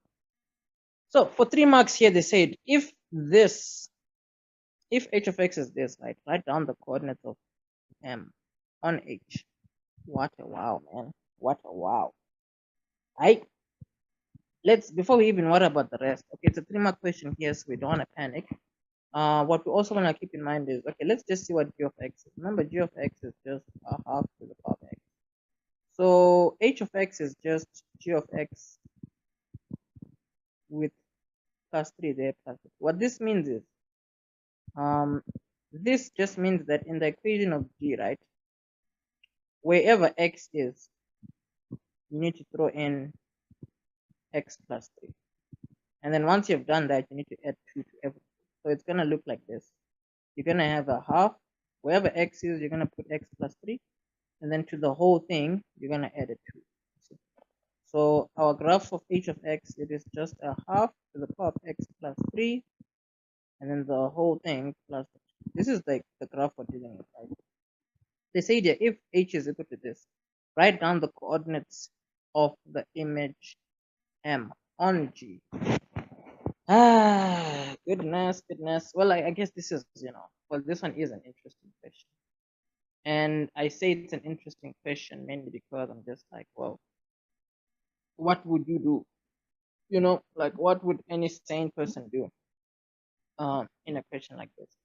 Now, looking at this question, I mean, I'm not gonna sugarcoat it and say that this question is like straightforward, because it's not necessarily straightforward. It basically is like one of those questions where you do want to take a second and then you want to look at it nicely and then you want to, answer the question afterwards. You don't want to just dive into answering it without thinking nicely and all that. So in terms of you psychoanalyzing this question, well, remember here, let's see. Is it the same image? Well, I feel like this thing is like, yeah, I think here they should have I feel like here they should put like another line or so, because this is going to totally be like a totally different point as opposed to the previous point that we like just worked out right now. And is it just me or this thing just jammed? Come on, bro, come on now. Yo, I need white. There we go. I wanted to add an extra line here. Yeah. So, okay, so this question you kind of have to be creative because, yeah, you have to ask yourself what's going on. So let's see here. Let's see. This point M, right, is on the inverse. Fine. And then, wait, no. Yeah, M is on the inverse. So M is on the inverse, and then this is on the original graph. Fine. Now they said you have a new graph. So this is technically the graph of G moved 3 units left and then 2 units upward. See, the graph was moved 2 units left and then, 3 units left and then 2 units upward. That's what has happened to our graph. Now, once that happened to our graph, they want us to then write down the image this. Okay, so what we have to do now? Okay, so we have to be creative now. So let's see. So if this is where M is, right, you just have to think to yourself, this point is moved 3 units left and 2 units upward. You see. So let's just write that down. This point here, right, which is 2 1/4. Yo, this is a bit too thin, bro. Come on, bro. Gotta eat some. So this is like, let's do this 2.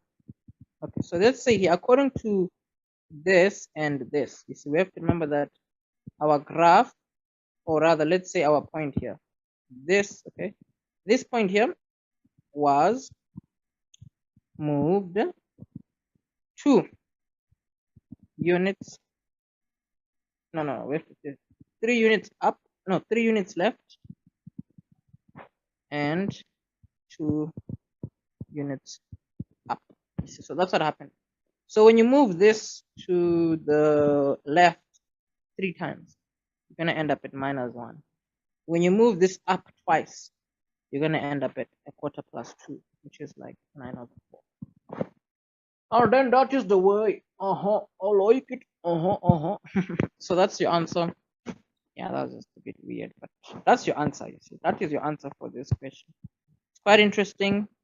It's really not that bad actually, because all you have to recognize is that the graph of G was moved 3 units left and then 2 units upwards.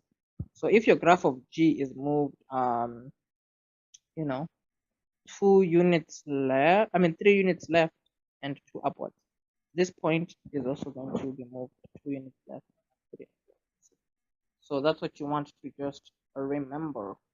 Don't forget things like that. Okay, so with question number 5, it's clearly just a 2-mark question.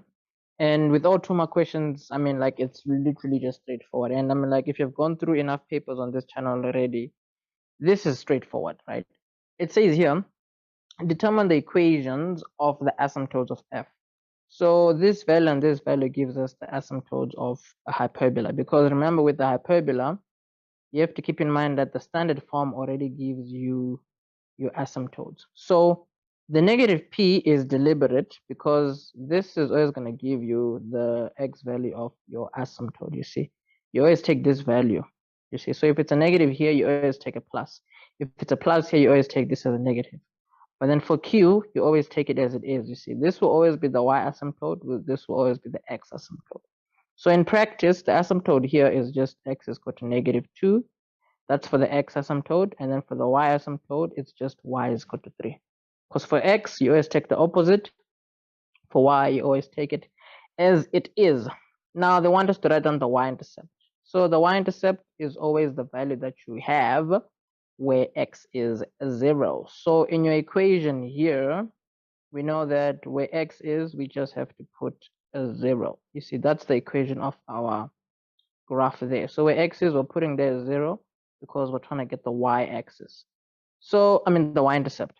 Now, with these kinds of questions, they're quite straightforward, 3.5, 3 plus a half is technically 3.5, of which 3.5 is technically just 7/2, according to the calculator. You see, nothing crazy, nothing major. And you can see the way we're blazing through these questions is the way you should blaze through them in an exam, because why not, The y-intercept, that's where y is a 0.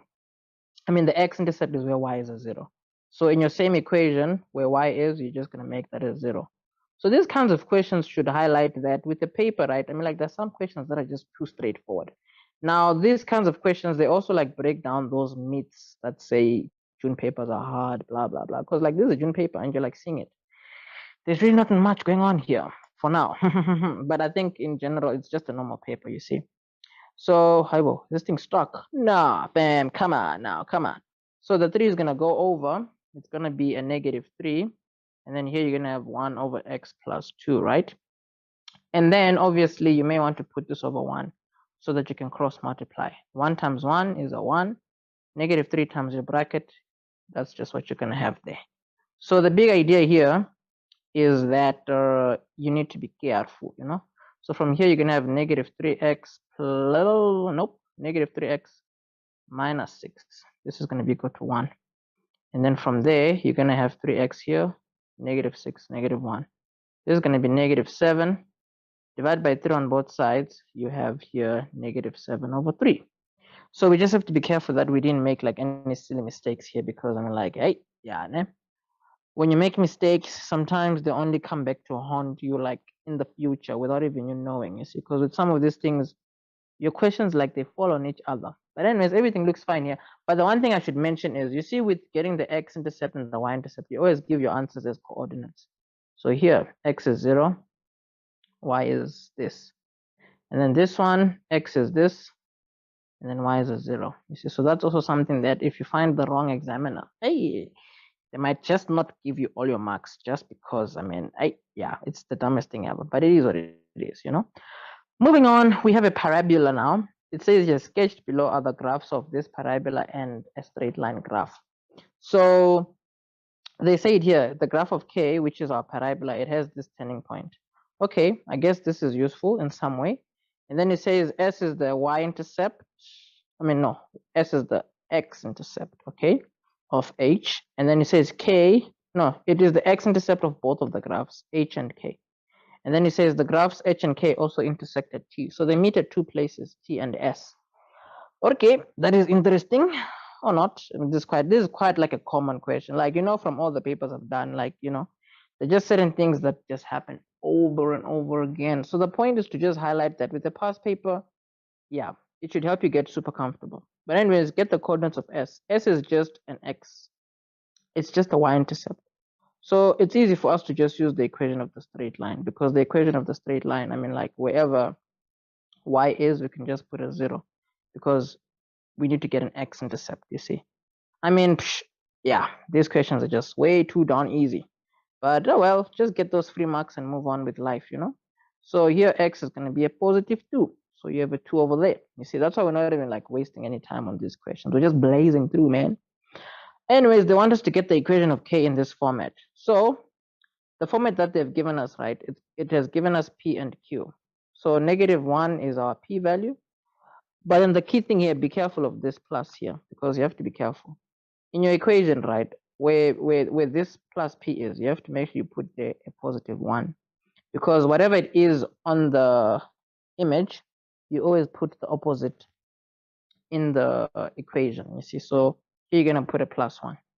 And then q here, I mean, like, you take it as it is. If it's a +18 there, you're just going to put a +18 there. So far for 3 marks, this is what we have.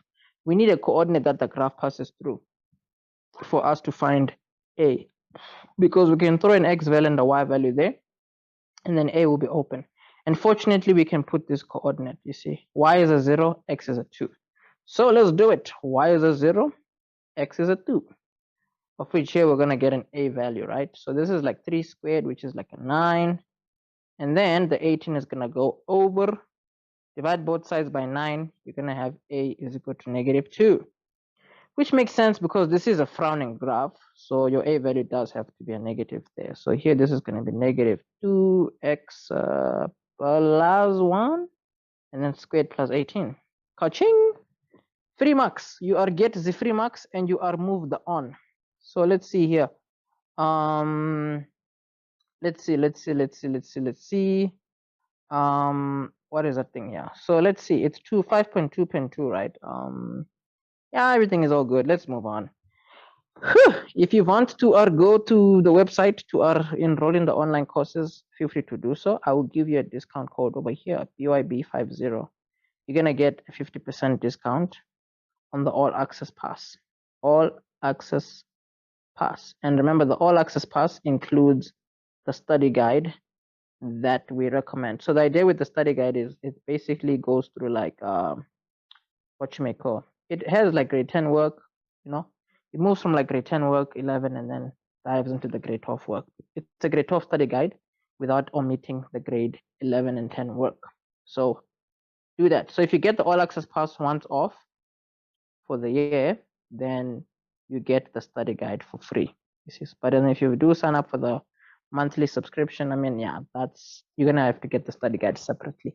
So the all access pass once off is like, as of this recording, it's 2,999. That's like once off. But then if it's like monthly, wait, that's for the, what am I doing, man? I'm confusing the people, bro. Come on, man. Once off, as in the all access pass, and once off is like 2,999 for the whole year. You'll have access, but then per month it's like 799. You see, and then the study guide on its own is like 449. But then obviously we said if you do get the all access pass once off, then you get this study guide for free. So yeah, man, that's what I can say. Might as well leave this here just so that you can like bask in the information. But fortunately for 50% off, it means half of this. So yeah, don't say I never plugged you. Moving on to 5.2.3. What does it say here? It says here, this is the, if this is the equation of the graph, determine the coordinates of t. So t is the other point that the straight line meets the, what you may call, the parabola. I mean the straight line graph. So here you have -2x plus 4. That's your one equation. So let's put here h of x. It's -2x plus 4. So we have to find out where these two graphs meet each other. We're going to get 2 points, obviously. The first one is going to be -2. I mean positive 2 here. The other one, we don't know what x value we're going to get. But whatever x value we get, we have to get the y value also, so that we can get point t there. Yeah, so here we have to be careful. They wanted the coordinate of s. We just got the x value 2, and then we just failed. Yeah, nah.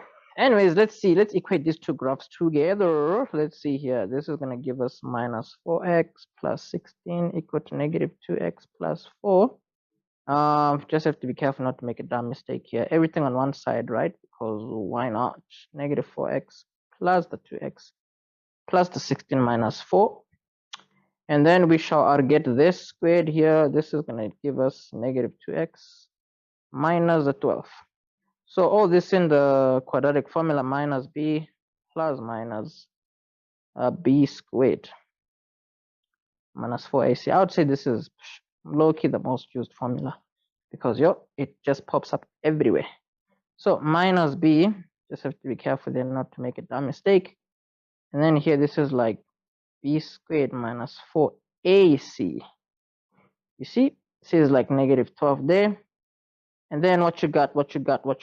We then have like 2a. A is like negative 2, right? There you are go. So x here is going to be equal to, x is going to be equal to what now? That's the way. I like it. That's the way. Yo, calculator, give us help, please. Do your magic. So according to the magic of the calculator, we're going to get negative 3 here, or we're gonna get what is the other answer? Anti-calculator says the other answer is 2. So I mean, like, that's expected. So for the t is obviously going to be the one where there's the negative 3. So in our equation of h, let's throw a negative 3 in there because we want to find the y value where x is a negative 3. And using the straight line graph is obviously the easier option compared to like the parabola, because like I don't think it's just so obvious, you know. So anyways, this is your coordinate of t. If you leave it like this, it should be fine, but I mean, like, just put it like this just for the vibes, you know, so that you no. How are you getting this answer, bruh? Come on, bro. Come on now. I feel like I made a mistake, and I did. Bro,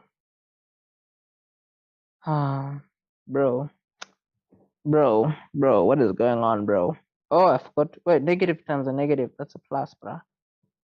Hey, yeah, being too excited. Now look, you did make the mistake. You did make the mistake now. You did make the mistake. That's so dumb. Hey, yeah. So anyways, moving on. It says here, determine the values of x for which k of x is above g of x. So with this kind of equation, you basically do just need your sketch. I mean, like, your sketch is what's going to help you here. Because I mean, like, if you don't use your sketch, you're going to cry, You're going to cry. So yeah, we don't want anybody to cry. So let's see if what I've just done here is gonna work. Oh my goodness. This is like some really dope stuff that I just discovered, and I will use it in the future. But anyways, we have the image here, right? Now with this image, they want us to do what? They want us to work out where k of x is our parabola.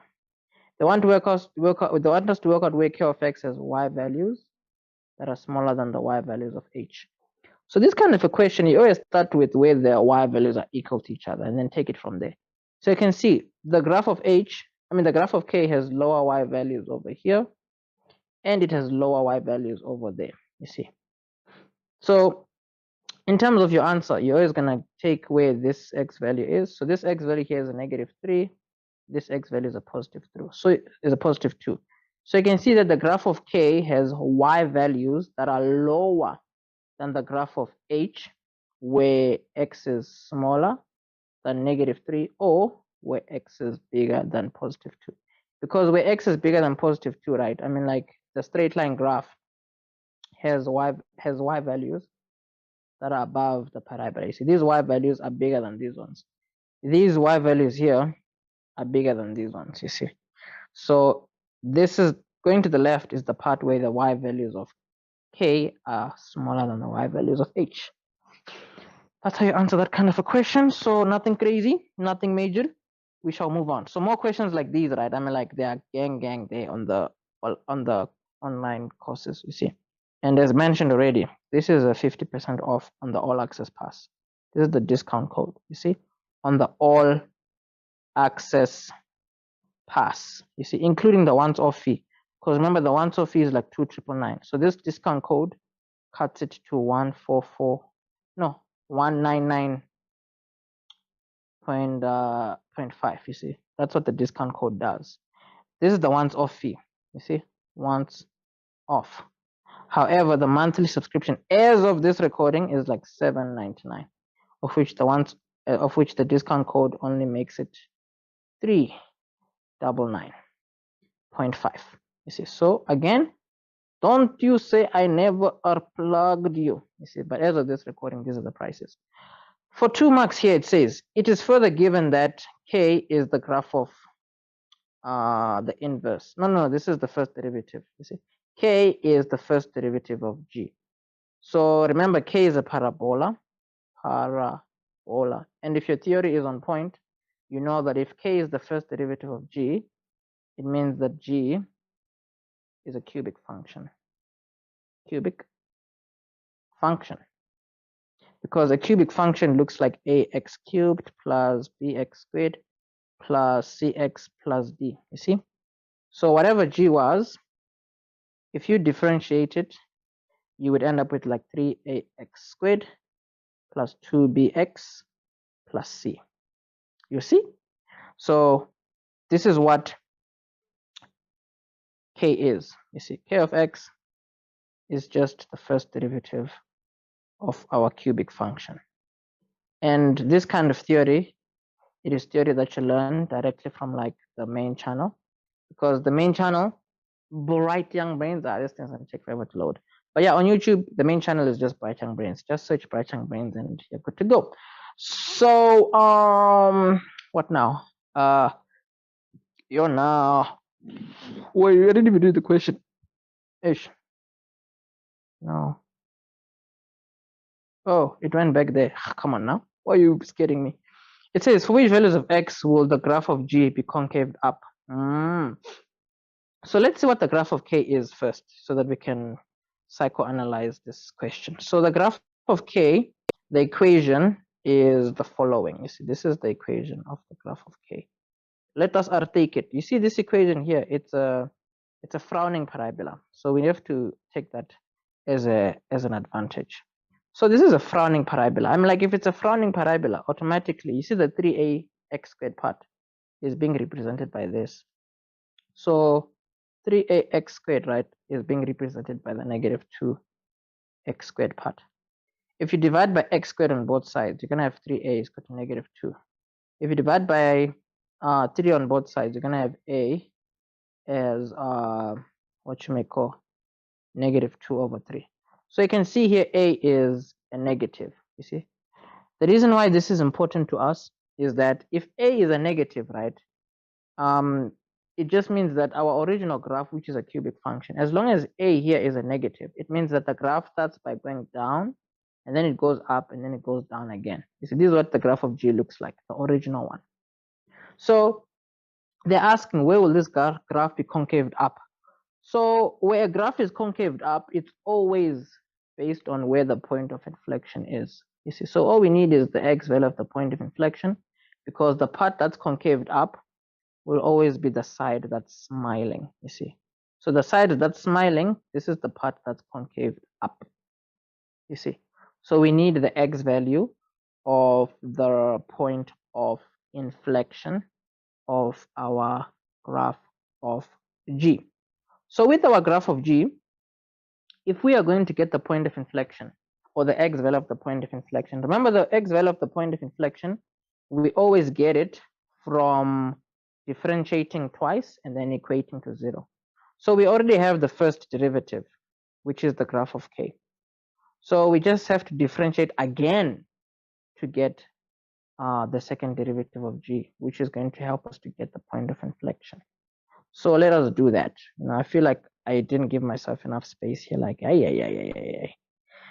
hi, Shem, man, Shem. I guess, oh well, meh. Yeah, this really wasn't enough space, but it is what it is. It is what it is. So let's just chug this to the left here. So in terms of our second derivative, right? I mean, like, all we would have to do we would start from wherever k of x is. You see, this is what k of x is. It is negative 2 x squared minus 4x plus 16. But remember, this is your first derivative of g. So let's write it as such so that we don't confuse people. So the second derivative, which is going to give us our point of inflection, is just 2 times the negative 2 there, which is negative 4. And then 1 times the negative 4 is just that. And then remove 1 from the exponent, and then this falls away. So making this equal to 0, you're going to get the x value of the point of inflection, of which the x value of the point of inflection is just a negative 1. So x here is a negative 1. So the side that's concaved up, you can say here concaved up, where x is smaller than negative 1. So that is not so bad, you know, because I mean, yeah, the more theory you know, the easier these questions get. And this is why this is just 2 marks. And I mean, just to put your mind at ease, right? Like in the main channel, like the main channel is Bright Young Brain. So you see on the main channel, this is actually the latest video, this one. No, this is not the latest video. The latest video is, you know, where's the latest video? I don't know. But anyways, let's do here. Let's see. Bright Young Brains over there. Go to that channel. So if you check on the playlist, there is a playlist that goes through applications of calculus. You know, in this playlist, somewhere down here, you see here, graph of the derivative of a function. You see, it shows how you have the cubic function, and then its first derivative is the parabola, and then the parabola, when you differentiate it, it's going to be a straight line. You see, so you get that kind of theory from this playlist here. You see this video down there. So, I mean, on the channel, if you just go to the home page, right? I mean, it's going to take you time to like scroll down to where that video is. So it's better for you to just go to playlists and then go down to where applications of calculus is. But anyways, moving on to this 3-mark question, it says sketch the graph of G showing clearly the x values of the turning points and the point of inflection. Wow, I feel like we have done half the job already, you know, because like we are that dope. So let's just copy this image here. So obviously our graph is going to be a cubic graph that looks like this. We said it's going to go down first, up, and then down afterwards. So the x value of our point of inflection, we've shown that.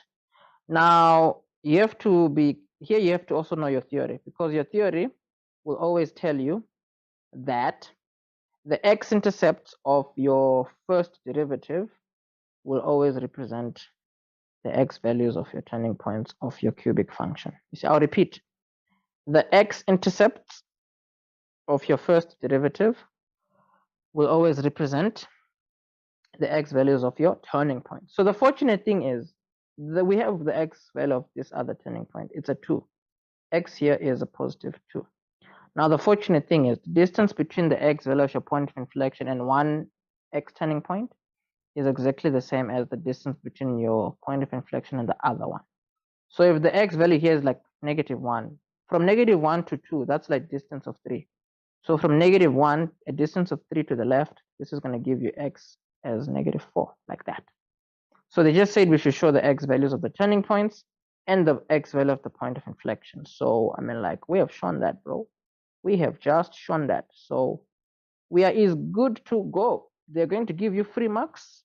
Okay, it's not necessarily free marks because you kind of like worked for them and stuff like that, you know. So yeah, that's that for this question. We shall move on now, because like, you know, why not? We might as well put like a x-axis somewhere. I mean a y-axis somewhere. But you may be asking why. Let's just put the y-axis somewhere. Let's just put it like somewhere over there. And then if this x value is a 1, it means that, I mean, if this one is a -1, it means that 0 is going to be somewhere there. And then, yeah, I mean, you are good to go, you know. This is your x-axis. This is your y-axis. Fantastic. That's the way. I like it. Okay, that's weird. But anyways, let's move on to question number 6 now. Question number 6. It says Sandile bought a car for $180,000 rands. And then it says that the value of the car depreciated at 15% per annum according to the reducing balance method. 15% per annum according to the reducing balance method. So the reducing balance method is just this formula before we even carry on reading our question, let's just get this out of the way. And then it says the book value of Sandile's car is currently at this much. So after the years that it has been depreciating, we are given its new value now. Its new value is just this 79,886. No, 79,866.96. Okay, that's interesting. We don't know how long it has been. That's why they're asking us here. How many years ago did Sandile buy the car? So all you need to do is you need to keep in mind, like from a certain value, this is the amount before depreciation, the amount after depreciation, the before value. The before value, the amount before depreciation is just 180,000. The amount after depreciation is just this money here. It's a lot of money, Sandile. Sell your car, my friend. Sell it now, otherwise okay, no, why am I saying sell your car? Might as well not sell it, because if it still works and you don't want a new one, it's up to you. Percentage is 15% per annum. So this is just 15 over 100. And then they said here we will need n, right? So with a question like this one, it doesn't look like anything is crazy here. And I'm really just wondering, like, so little space, guy. Like, dang it. Aye. Okay, let's just see here. You're gonna divide both sides by wait a minute. Uh-oh. Okay, no, never mind. Let me just not. Okay, you're gonna here we're gonna have to just. Okay, this is what I would actually prefer for this question, to be honest. In my honest opinion, what I normally prefer is I would prefer making n the subject of the formula first here, and then afterwards throwing in everything into the formula. So if you're gonna make n the subject of the formula here, you're gonna divide by p first on both sides. You're gonna have a over p here, and then you're gonna have 1 plus I. 1 minus I, bro. Come on now, come on. And then to the power of n. And then this is the base, and then this is the exponent. This is the value on the other side. So with logs, the idea is to isolate an exponent. So you isolate the exponent, and then you say log. Whatever the base of your exponent was, you make that the base of the log. And then whatever this value is, it's just going to go over there. So at least this is what you can put in your calculator. Here you can now put in all your values now. You see, log 1 minus the interest, and then 18,000. 180,000, and then 79,866.96. You see, this is what n is. Now, the fortunate thing is, what is the fortunate thing? The fortunate thing is we can just put all this in the calculator, like you really don't have to like what you may call. You really don't have to like do everything one by one and all that. Like it's really, really not necessary. So your calculator is going to give you 4.99. Like we all know what that is. You see, 5 years, my guy. 5 years. Okay, easy question. Let's move on. It says, at exactly the same time Sandile bought the car, Anil deposited 49,000 into a savings account at an interest rate of 10% per annum, compounded quarterly. Then it says, has Anil accumulated enough money in his savings account to buy Sandile's car now? Okay, well, that's quite interesting. Let's just see. So this one, he put money aside. There's no monthly installments, nothing. So it's just the compound interest formula. However, we have to be careful here. Our interest is 10% per annum compounded quarterly. So you have to multiply by 4 there. And then they say it here. 5 years have passed, obviously, because like from the same time he deposited until now, where Sandile's car is at this value, it's after 5 years. So n is 5 years. However, it's compounded quarterly. So we have to multiply the 5 by the 4. So since we're working out how much Anil's money is worth, it's just working out a value of a. So we don't have to do anything crazy here. So the amount before the time has passed is just 49,000 rands. And then here this is like 10 over 400. And then n is going to be at 20. And then you're gonna have here 49,000, and then you have 1 plus 10 over 400. Whoa. I have to make sure my calculator is doing the things, because my calculator, it can mess you up, that one. So anyways, Sandile now has 80,292. 80,292.21. Yeah, so yes, he does have enough money. So in your answer here, you can say yes, he does. Yes, he does. End of story. You move on and you keep on moving. Online courses at this website, don't say I never plugged you. I mean, like there's courses for each and every topic that you need to learn in math. You see, there's literally a course for each and every topic. Like legit, dude. Like, yeah. Let me see here. Where is this thing gonna go?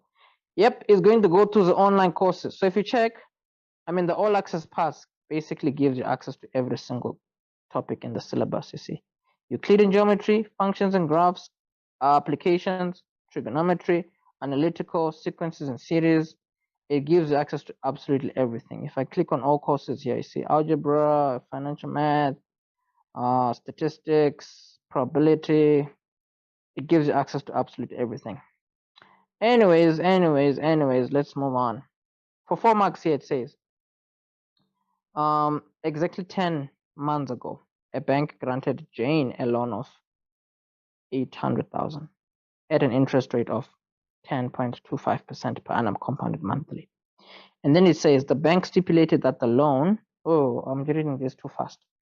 Okay, it's 10 months ago. Okay, so 10 months have passed. And then before come on, bro, what's going on? Read nicely. Calm down, catch your breath. Exactly 10 months ago, a bank granted Jane a loan of 800,000 at an interest rate of 10.25% per annum compounded monthly. The bank stipulated that the loan must be repaid over 20 years. Okay, that's interesting. And then he must be repaid by means of monthly repayments of this much. Interesting. Starting 1 month after the loan was granted. Okay. How much did Jane owe immediately after making the 6th payment? So this is a balance on the loan question. Now the balance on a loan will always be, you always use this formula. Balenciaga is always A minus F. You see? When I say A minus F, I mean A is always the compound interest formula. F is always the future value annuities formula. You see? No. It's not negative N, my brew. It's positive N. So this is what you need to do. You need to get this value over here and you need to get this value over there. So let us actually just, move all this to the far left and put values. So P here is the amount that was given, which is 800,000. The interest is 10.5% per annum, compounded monthly. So your value of I is going to be 10.5 over 100. And then at the bottom there, you put it 12. I mean, I put it times 12. So that's what our value of I is, you see. 10.25, 100 over there, 12 at the bottom. And then, oh, no, I forgot to put to the power of n. Oopsie daisy. But anyways, hey, we shall move on now. This is to the power of n, right? N is what? They said immediately after the 6th payment. So 6th payment, this is after 6 months. You see? So n is definitely a 6 here. And then, what is this number? We have to get that number in the calculator. So anti-calculator, please give us the number because, yeah, we need it, we need it. So the number here is just 800. Hey, man, right. No, it's not writing. It's stuck. It's writing again, finally. So it's 840,885.56. Okay, that's the one for P. I mean for A. The one at the bottom here, let's see. X is the monthly installment, right? So it's 7853.15. The whole thing here. Interest is same value here, 10.25 over 100 times 12. And then n is still a 6 because it's been 6 payments / 6 months. And then interest, which is down here, is just gonna be 10.25 100 times 12 there. So here you have to put this nicely in your calculator, you know, because when you've been working hard, don't let the calculator mess things up for you. So let's see what this gives us in the calculator. In the calculator, we are getting 48,136.62. So we said balance is just A minus F, you know, Balenciaga.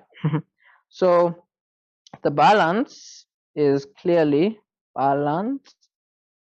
just this value here, which is the 800 and something thousand / 1000. I mean, like 1000 just feels better on the tongue, you know. 1000 1000 is so boring. Oh no, let me not say that. Like, it's really so unnecessary, the things I'm saying right now, because it's like, bro, what are you saying? Like, what's going on?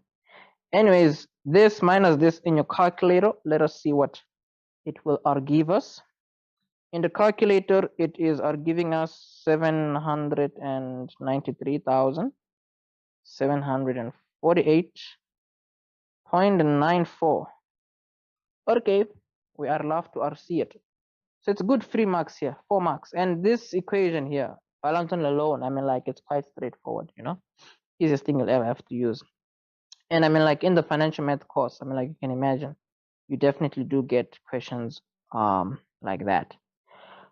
Whew, let us move on. That's the way. I like it. Where is this thing now? Hi, man. This thing keeps getting frozen, bro. Like, let it go. Let it go. Hey, let's see. Due to financial difficulties, Jane missed the 7th, 8th, and 9th payment.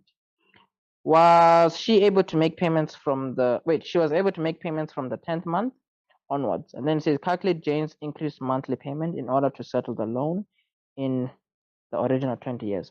So these kinds of questions, like, they usually do follow up from, you know, questions that ask you for the balance. Because for these kinds of questions, you need the balance. Because the balance means that when she had made this 6th payment, right, what she owed is technically this 7,900 and no, this 793,748,000. This is what she owed after making the 6th payment, which is weird because, I mean, like, if this was the original loan, 6 months later, she hasn't even put a dent in that loan. It's almost like she has paid nothing. So that's why, these terms, right? It is weird. This is actually the loan after the 6th payment was made. So if this is the loan, right, we have to remember that we have to use our P formula now. Our P formula is what's going to tell us the new monthly installments that we need to be paying for us to be able to pay off this loan in time. Because remember, the P formula takes into account what the loan is, what the monthly installments need to be, and what time frame that loan needs to be paid off. So far we have the value of P, which is this. That's the new loan. And we know, in our case now, we have to be careful. But then no. Let's I had made a mistake, a good one. Okay, not a good mistake, like a bad one. But I think it's a good mistake because now I can rectify it on the fly. So you have to remember what has happened is, right, after 6 months, this is what she owes. But then 1, 2, 3 months went by without her paying anything. So it means that this money accumulated interest without being paid. I mean, without anything being paid, right? So we have to use the compound interest formula to find out how much is this money now, how much has it grown to after these 3 months without it getting paid at all. You see, that's what's important right now. So let's see that interest is 10.25 over 100 times the 12, and then n, we said n is what? 3 months, you see, 7, 8, 9. So it's like 3 months not paying. You're now, imagine if the money goes back to the original 800,000. Hey, it's possible, it's possible. So let's see. It has gone even above according to the calculator. So it has gone up to like 814,263.3052. So this is weird because I'm like 9 whole months after getting the loan, she owes more than she borrowed. So this is going to be our value of P now for our P formula. You see, this is going to be our new value of P. And then our value of n, we have to be careful because this is only after 9 months. You see, remember, for 20 years, it's 20 years, right? Times 12. This is the original amount of payments. But then now, 9 months have passed. So let's see what our n value is going to be. You see, 20 times 12. Hey, man, 20 times 12, bro. Come on now. Minus 9. That's like 231. That's the way. I like it. So our I is still the same.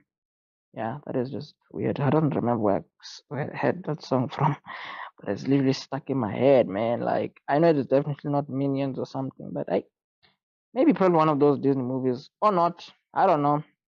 I will remember one day. So anyways, here in our P formula, right, we just have to be careful now. So our P is this number here. So here we know that we're trying to work out a value of X.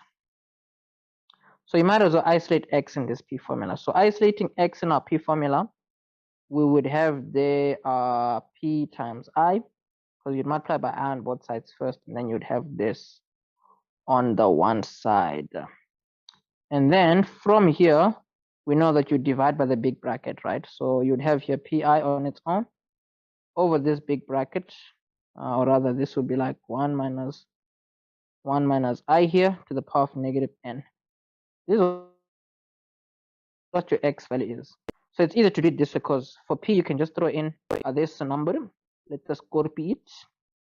Paste it iso. This is being multiplied by what? It's being multiplied by the interest. So let's just, yay, what's going on? What? Oh, nah. Yeah, let's just change this to a yellow because it's gonna keep everything color coded, you know. So that's a darker yellow. It doesn't matter. Anyways, the interest here is just 10 point what 10.25 over 100 times 12. So remember, the good news here is, like, whatever we're gonna put here, the fortunate thing is you're just gonna put it in your calculator at once. You don't have to worry about, putting it once, blah blah, and then putting it again, yana yana. No, you just do it once, you get your value of X. So you just have to be careful here, though. Let's see what the calculator is going to give us.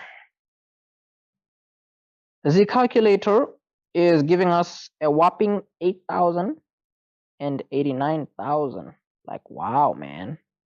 Wow. So the monthly installment has increased. The loan, this seems like a very bad loan, eh? But hey, it is what it is, bro. It is what it is. Who knows what she bought with that money? Maybe she's making gang. So this is probably nothing. So yeah, it is what it is, man. Let us move on to the next question. It is question 7 and it is functions. So we're done with financial math. I feel like this financial math section of the June paper was, it's quite doable, hey? So wow, this whole thing of June paper is being harder. Man, I'm not seeing it. I'm really not seeing it. But anyways, let us do question number 7 now, because we are cruising, people. We are cruising. I sound like Julius Malema. But anyways, for 4 marks, they say it here. We're cruising very nicely. For 2 marks, they said we should get, for 4 marks, we should get this using first principles. Okay, well, first principles, your formula is on your formula sheet. So, yeah, this is also one of those questions that you never want to get wrong, because it's like, gonna get this wrong. Is it even a plus or a minus? You see, brother? Yeah, this is where you need to check your formula sheet, né? And yeah, it does say a plus here. So yeah, let's just put that as a plus, because hey, you don't want to be left wanting. You don't want to be left crying. Oh, I forgot to put the lim thing. Yeah, and the lim thing also, it's boring, this one. Lim this, lim that. It's boring. Lim h goes to 0. But oh, I will put that there.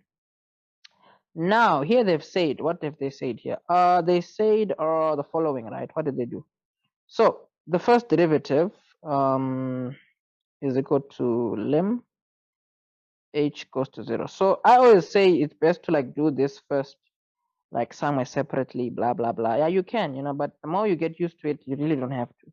This just means wherever x is, put x plus h. But then, yeah, I think it just makes it a bit neater, like just work out what this is individually and then just drop it here. So this just means wherever x is, you put x plus h, and then you want to FOIL out everything, right? So this is going to be x plus h multiplied by itself, of which that's just going to give you x squared plus 2xh plus h squared, and then the plus 2 at the end there. So all we've done is we've said this times this gives us x squared, this times this gives us an xh, and then this times this gives us an xh again. Hence why we have 2xh over there, and then h times h gives us h squared over there. But let me not be that guy that like skips steps, you know, because it's like, hey, it's unnecessary. X times h is like x squared, x times h there, it's like xh, this times this, another xh, and then this times this h squared, and then the plus 2 goes there, and then here it's x squared. These are like terms, so you have 2 of those, and then you have h squared plus 2. Perfecto. So whatever this is just the green part there, x squared plus 2xh plus h squared plus 2. So like with your past papers, right? I mean, like there comes a time where you feel it, where you should feel as though these papers are just routine, you see. So here you're minusing f of x. So it means that whatever this is, you have to change. You're just subtracting it. So if you had brackets there, you see, minus f of x is minus x squared plus 2, you see, which is going to be negative x squared minus 2. So that's what you put over there, minus x squared minus 2. The bottom, you're just going to put an h over there. Now, what we're going to do at the top, I mean, like it's super repetitive. You always have to find yourself canceling stuff. Oh, not that. The 2 here cancels that. The x squared cancels that. And then you're just going to carry on. You see lim here, h goes to 0. This is like 2xh plus h squared. Or yeah, it's good. It's good. And then here you can see you can take out a h as a common factor here. But you have to do the whole lim thing until the end. Yeah, it's just dumb. But hey, gotta do what you gotta do for those marks, right? So here you can just cancel h at the top, h at the bottom. The moment that's done, the whole lim thing doesn't matter anymore. Because now, wherever h is, you can just throw a 0, and then you have your final answer. You see, the first derivative using first principles is just 2x, of which if you had not used first principles, you would still have just ended up with 2x. But then the thing is, you have to use first principles for you to get your 4 marks. If you didn't use first principles and you just used like the short way of differentiating, then you lose a whole 3 marks, because you're probably just going to get 1 or none if they are being mean, you know. 3 marks, let us differentiate. Yeah, so when you differentiate this, before you differentiate, right, you do want to make sure that your expression is in a format that you can differentiate. So here you want to take this up, and the exponent becomes a negative. Now you can differentiate, you see. Now you can write it as dy over dx. Hence why we put this here as dy over dx as opposed to the y. So here 3 times the 4 gives you a 12, and then you remove 1 from the exponent. Negative 1 times 2 gives you a negative 2, and then you remove 1 from the exponent. Now, normally they want you to leave your answers with positive exponents, you know, so you might as well take this whole thing under the 2, like that, and then you're done. But if you left it like this, it's still fine. This extra step here is just for added benefits, you know, to leave your answer as a positive with positive exponents, because they normally like to say stuff like that.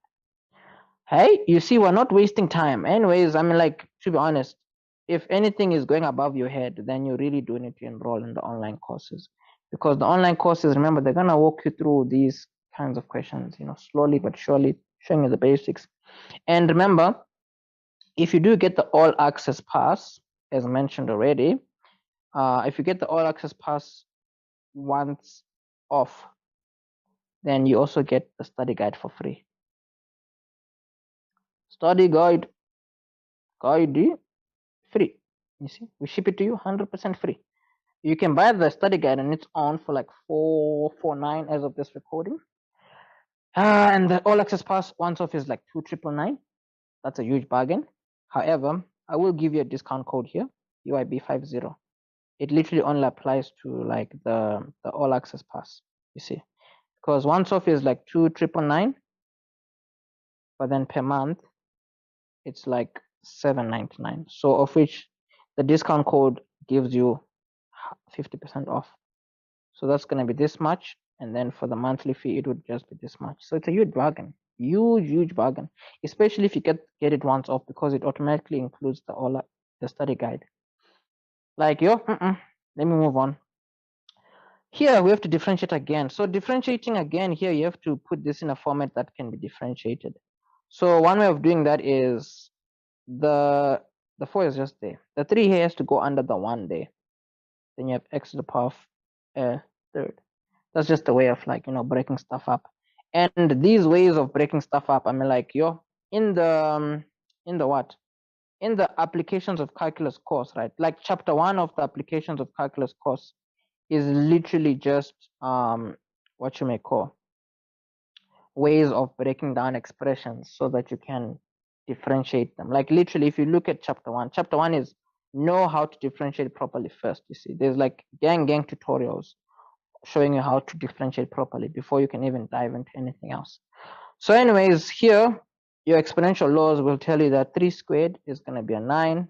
This x cubed, right? If you square it, it's going to be x to the power of 6. You see, because remember, it's like x to the power of 3 multiplied by x to the power of 3, of which your bases are the same, so you add the exponents. Yeah, but anyways, hey, what's going on there? Yeah, so here we cannot differentiate, right? dy over dx here now. So here it's a third times this, it's just going to be 4 over 3. Removing 1 from the exponent, you have negative 2 over 3. 6 times 9, 54, x to the power 5. Now we said if you want to have your answer with positive exponents, you can just take this x under. So because this is a fraction, you would take your x down to where the 3 is, right? And then you'd have positive 2 over 3, like that. So if you had left things at this step here, it's still 100% okay. I'm just adding these extra steps just in case the memo shows that. So the memo usually then goes over to put this back in like surd format, meaning it will have like a square root symbol with a tiny 3 there and then x with a tiny 2 there, because this 3 they've put it there and then this 2 is just there, and then you have the 54 here, x to the power 5. But anyways, you can always leave your answer like right at the top here, like here. You see this is 100% fine. I hope I did not make a dumb mistake somewhere or a silly mistake somewhere, because most of these things, like the errors, you only spot them afterwards. But then I think everything is fine. Everything seems to be okay. And this thing is what? Is it stuck again? No, man, no, come on. Everything seems to be fine. Everything seems to be fine. Like, let's just keep it moving. Let us keep the ball rolling. But anyways, let us let me write here optional. You see, optional now, just so that we don't scare anybody. It says g is a linear function. Yes, a linear function means that it's a straight line graph. Straight line, a graph, graph.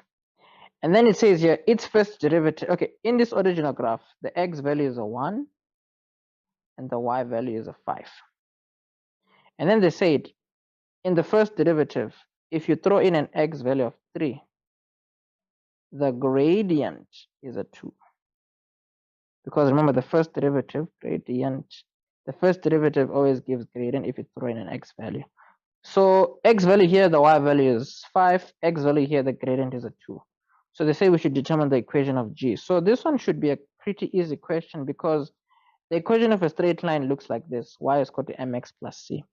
But then we are talking about g. So in this graph of g, in this equation of g, the y value is 5, the x value is a 1. So we have an equation that has m and c open. Let us actually isolate, let's leave this for now. Let's get the first derivative. The first derivative would have been 1 times m, which is m, and then 1 minus 1 would be a 0, so the x is to the power of 0, so you don't write it. And then differentiating a constant, it would fall away. So what we now have is 2 equations, right? We have 2 equations. One way we could put in a coordinate, so we did. Like, hey, this thing keeps like doing these funny things, like, you see. Oh, let me just back it up. We said we have the equation of a straight line. We have a coordinate equation here. So we put in the coordinate. This is what we left with. We have the gradient equation now. So here we can put in the gradient 2. And no. Whoa. It's a straight line, bruh. I mean, like, a straight line has the same gradient everywhere. So m is a 2. I mean, like, the gradient of a straight line is the same everywhere. Whether the x value is a 3, 5, 1, it doesn't matter. This is the gradient. The gradient is a 2. So from here we have the gradient, which is a 2. And then, we can just get a y-intercept here. Y-intercept is just 5 minus the 2 there. Y-intercept is just a 3. So here, the graph of G is just 2x plus 3. And then you're done. Like, just like that. That is the way. I like it. Anyways, moving on, because we ain't got time to be wasting. Like with your exam, right? Like, this is the reason why you need to do past papers. Past papers allow you to like set some kind of a pace for yourself, so that you realize that, you know what, you really can finish a paper and have like gang time to spare and actually go through what you need to go through and check whatever you need to check. It says here a cubic function this cuts through the x-axis at this point. So this is the x value, this is the y value. So this is an x-intercept.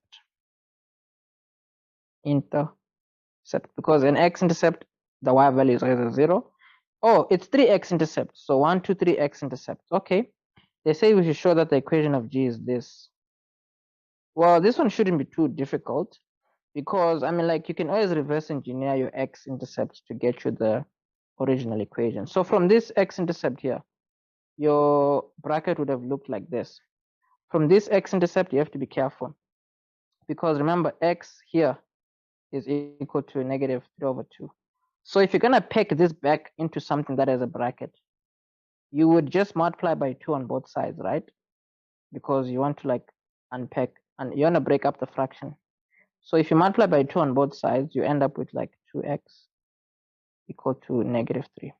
And then the 3 goes to the other side. You're going to have the 2x plus 3 equal to 0. You see? So this is what your first bracket, your one bracket looked like. This is what your other bracket looked like. And then from here, your other bracket clearly looked like this. You see?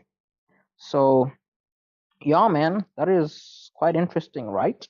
So what we know is these are our 3 brackets, right, for h of x. So what you normally do is you say h of x is equal to, you always put a variable, any random variable. Let's put a k here. You always put a variable here, and then you put your 3 brackets after it. That's like a way of reverse engineering the equation of a cubic function or any parabola or something, if you have the x-intercept. So you have to like pack them up into these brackets, and then you always put a variable in front here. Let's just change our bracket to x plus 3 over 2. You see, same from here. You see, just change this value, just change that value. So let's just put that as our 3 brackets. So here, h of x, I mean, like, k is still a negative 2. That doesn't change. So we're going to have one bracket, another bracket, and another one. So here we're going to put x plus 3 over 2. Okay, so let's see what we have out here. Let's put square brackets. You see, so inside the brackets, we're going to have x plus 3. And we said, let's do this first. X times x is like x squared. X times negative 1 is that. This times this is like 3 over 2x. And then this times that is going to be like negative 3 over 2. Close bracket. Okay, I mean, like, things are looking up a little bit. Wait.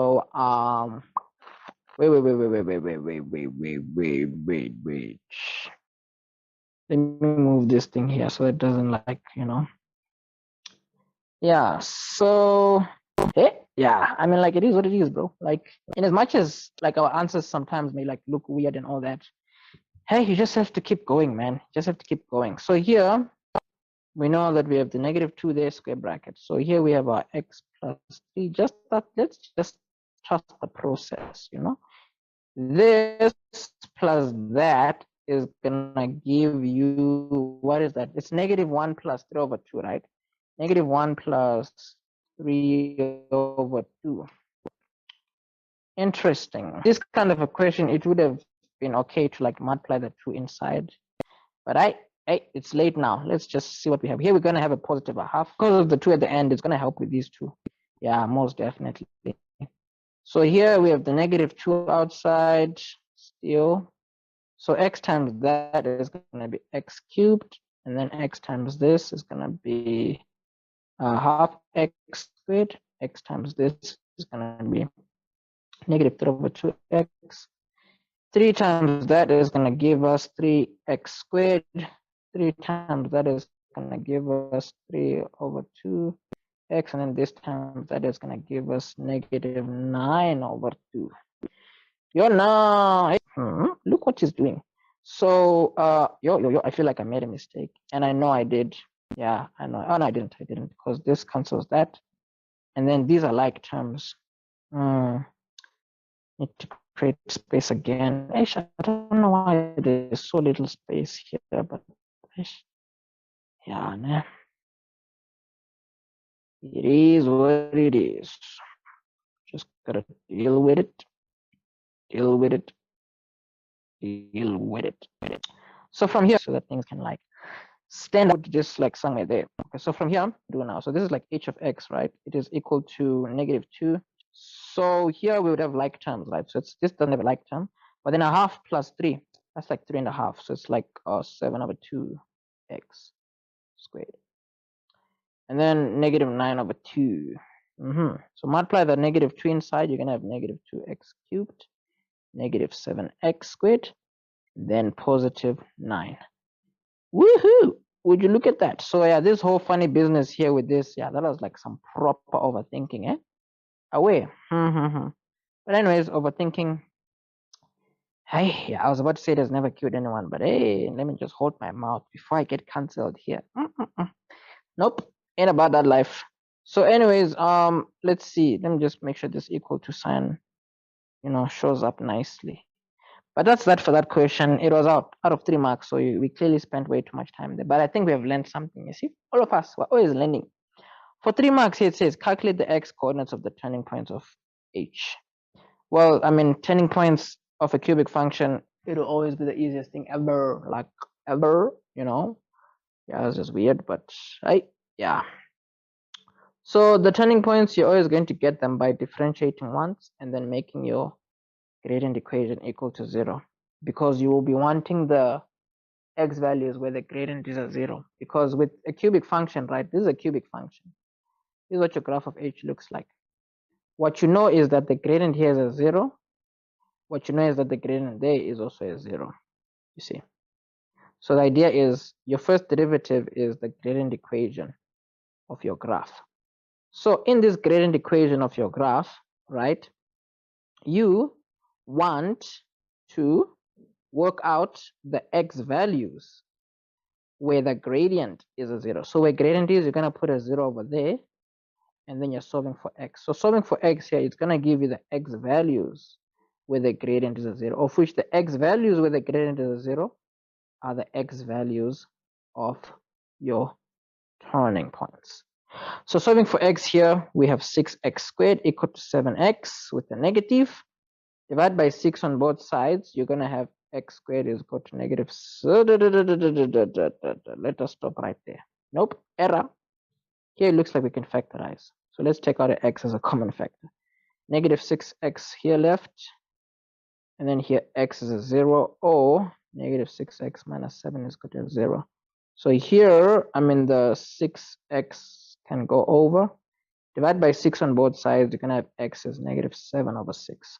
So these are the two x values of the turning points, which is all they want, man, for 3 marks. So you get them, you move on. So they say the coordinates. So x is a 0, y is, no, they said just the x coordinates. So yeah, that's just that. X is this, x is that. Moving on. And again, you see, I feel like it's only right for me to keep plugging this. It's only right, like if you need to, okay, well, this is if you have like questions and stuff, if you need clarity on something. And then this is the online courses. You will not regret it. Determine the values of x for which h is decreasing. So remember, h, we said it looks like this. You see? We already know it looks something like this. Why? Because of the a value. The a value, if it's a negative, it means that your graph starts by going down, up, and then down afterwards. What we already know is the turning points of our graph, you see. Turning point here, turning point. The x values, we know them. We got an x value of 0, and, oh, no. The 0 has to be the other one. So we have an x value of 0, which is the one turning point. Which is the one x value of the turning point. The other one is negative 7/6. Now, finding out where a graph is decreasing, it's all based on how your y values are behaving, you see. So all you need to look for is, you see your graph here on the left side, the y values are getting lower. So you always look at yourself riding from the left on like a bicycle. On the left side here, you'd have been going, you'd have been riding downwards, you see. And then from here until there, you would have been riding, going upwards. And then from the top, carrying on indefinitely, you would then be riding downwards, you see. So the parts where you're riding down, you see, these are the parts where you're riding down.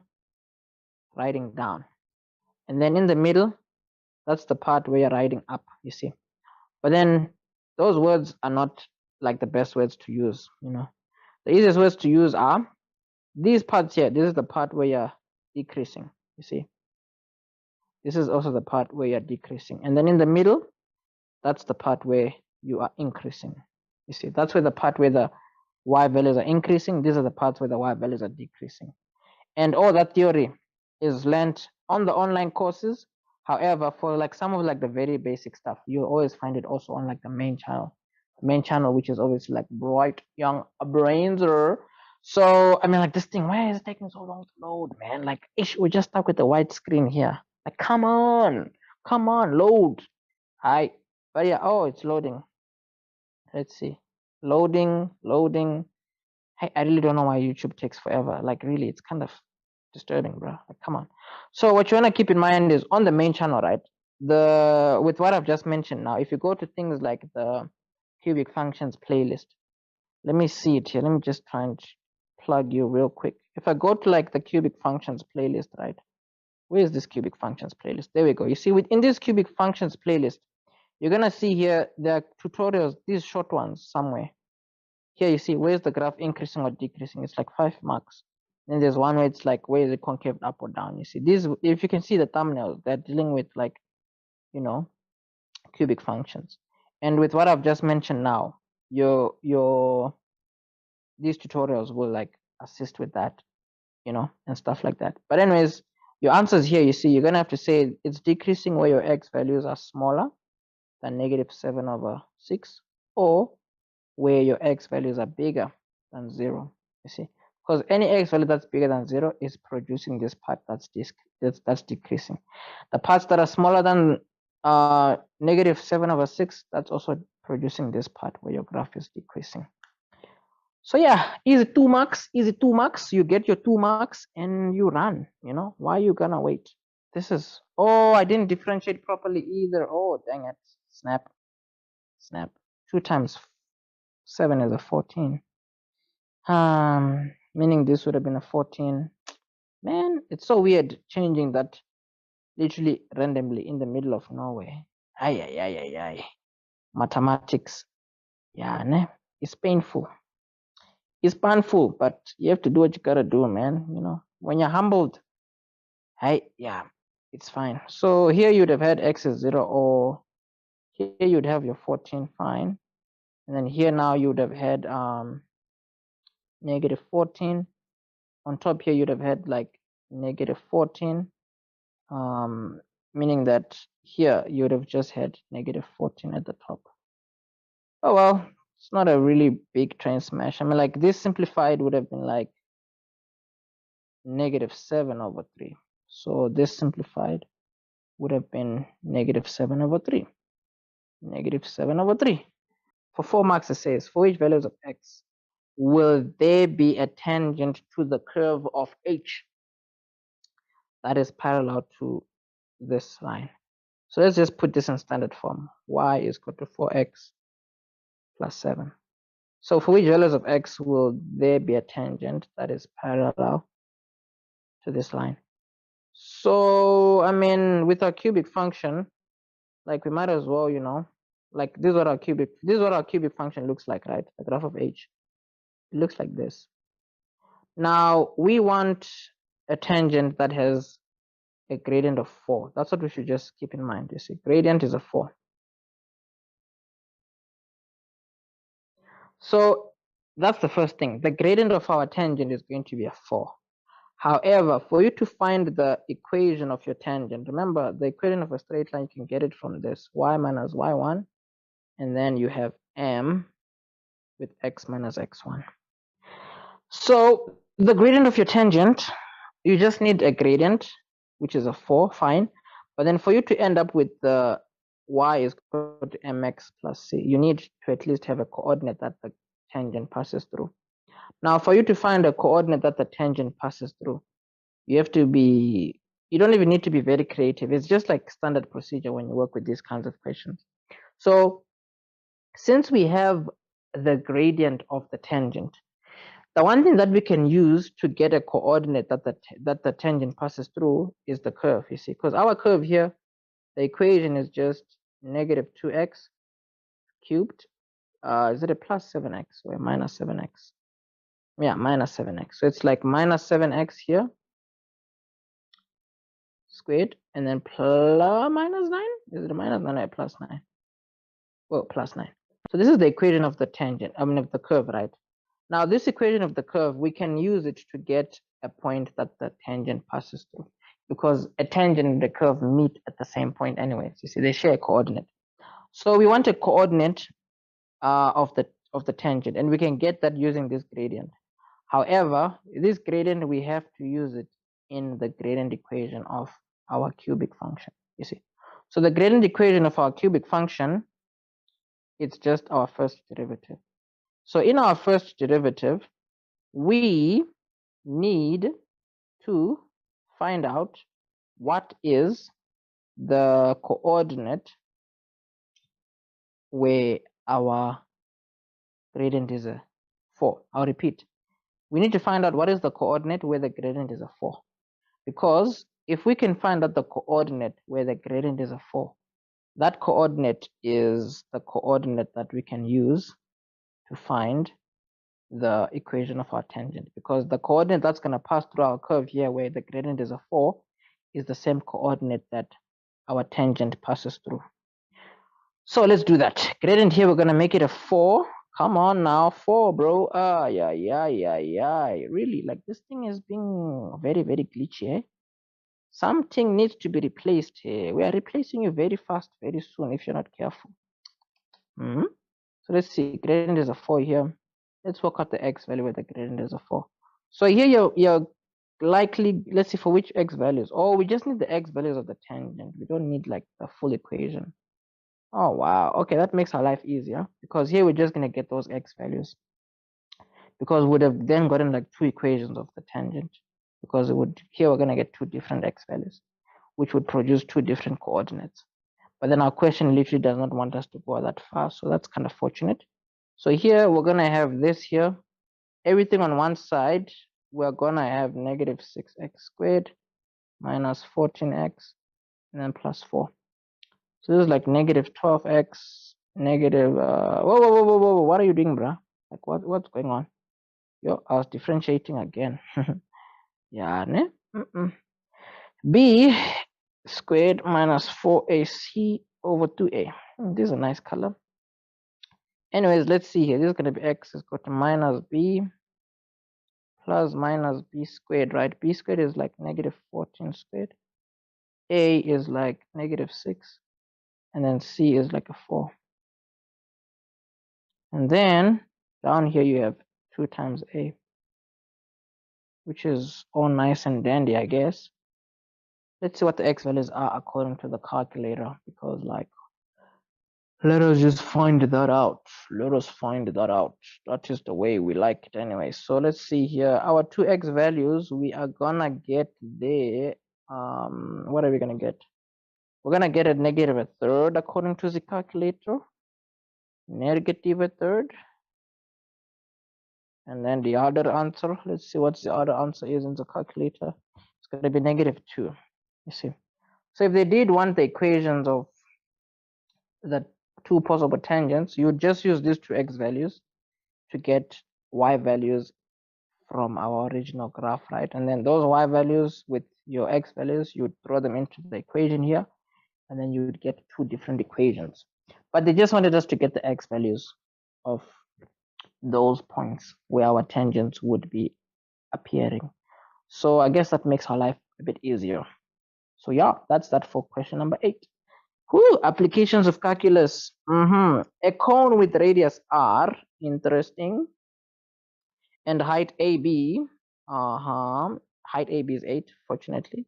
So here, a cone with radius r and height AB is inscribed in a sphere. Okay, inscribed in a sphere. What they mean is it's inside the sphere. Right? Why you gotta be all fancy? Hey, it's fine. Being fancy, there's nothing wrong with being fancy. Yeah? Let me not hate.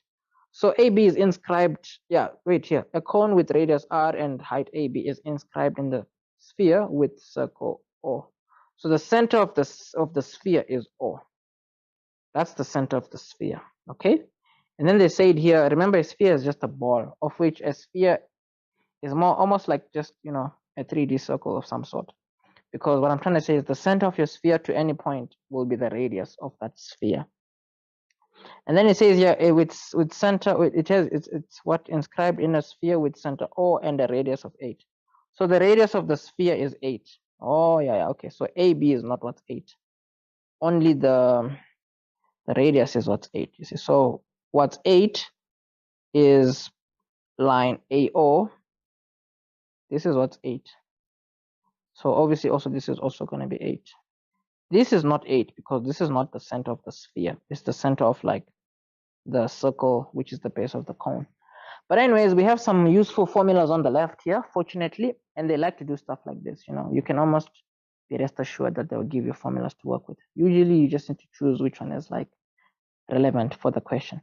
It says calculate the volume of the sphere for 1 mark. I mean, like, such nice people. But I'm like, you might as well just go in remembering the formulas because meh, But I do, I mean, like from like previous questions and all that, normally these are the kinds of things they like to give you. So from here, let's see what the calculator is giving us.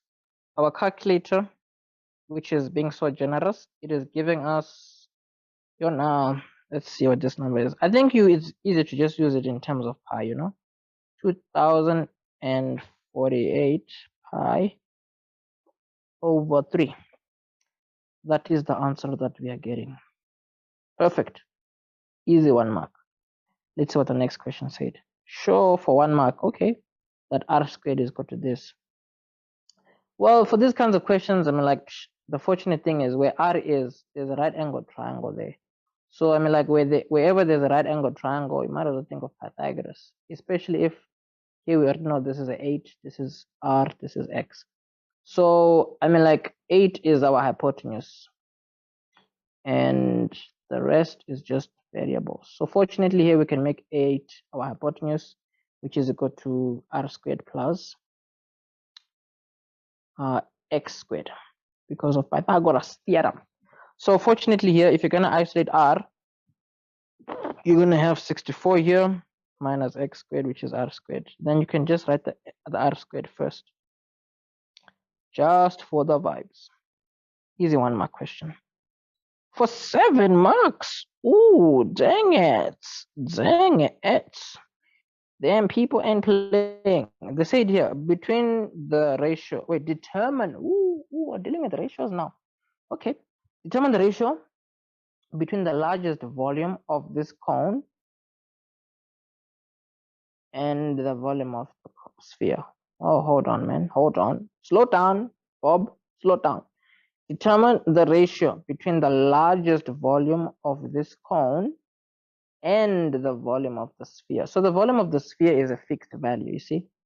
Volume of sphere is just this number here, 2048. The game 2048. I don't know if you've played it, but it's kind of dope until you crack it, and then it's like, meh, this is boring. So it's like what?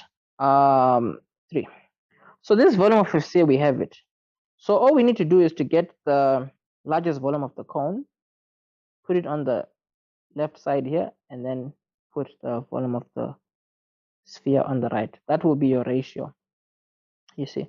Or you can literally write it as the largest volume of the cone up here divided by the volume of the sphere. This will be your ratio in its simplest form if you put it in your calculator. But that's what we're going to do. It doesn't seem like our question is crazy at all, because all we need is the volume of the cone, actually, of which fortunately here they've given us a formula. You see, it's just a third pi r squared h. And then in our previous question here, like, we literally just got an expression for r as well. So these kinds of questions, that everything always falls in place, you know. So me actually reacting the way I reacted, was just overreacting for nothing really, because here we have the volume equation, you see. However, if you're gonna work with anything in your math, always have like lesser variables, because here you have r and h to deal with. Like, it's really not gonna help you. Your best bet is to just at least have lesser variables. So the funny thing here is, I mean, we kind of have to deal with the fact that in our sketch here, we have r, x, and an h to deal with.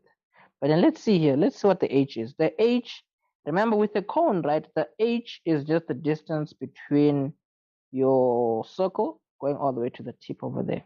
So technically speaking, our h is just 8 plus x, you see. That's what we need to be conscious of. H is just x plus 8. That gives us fewer variables, meaning you're going to have a third here, pi r squared, and then here you're going to have x plus 8. But then in the previous question, we know what r squared is.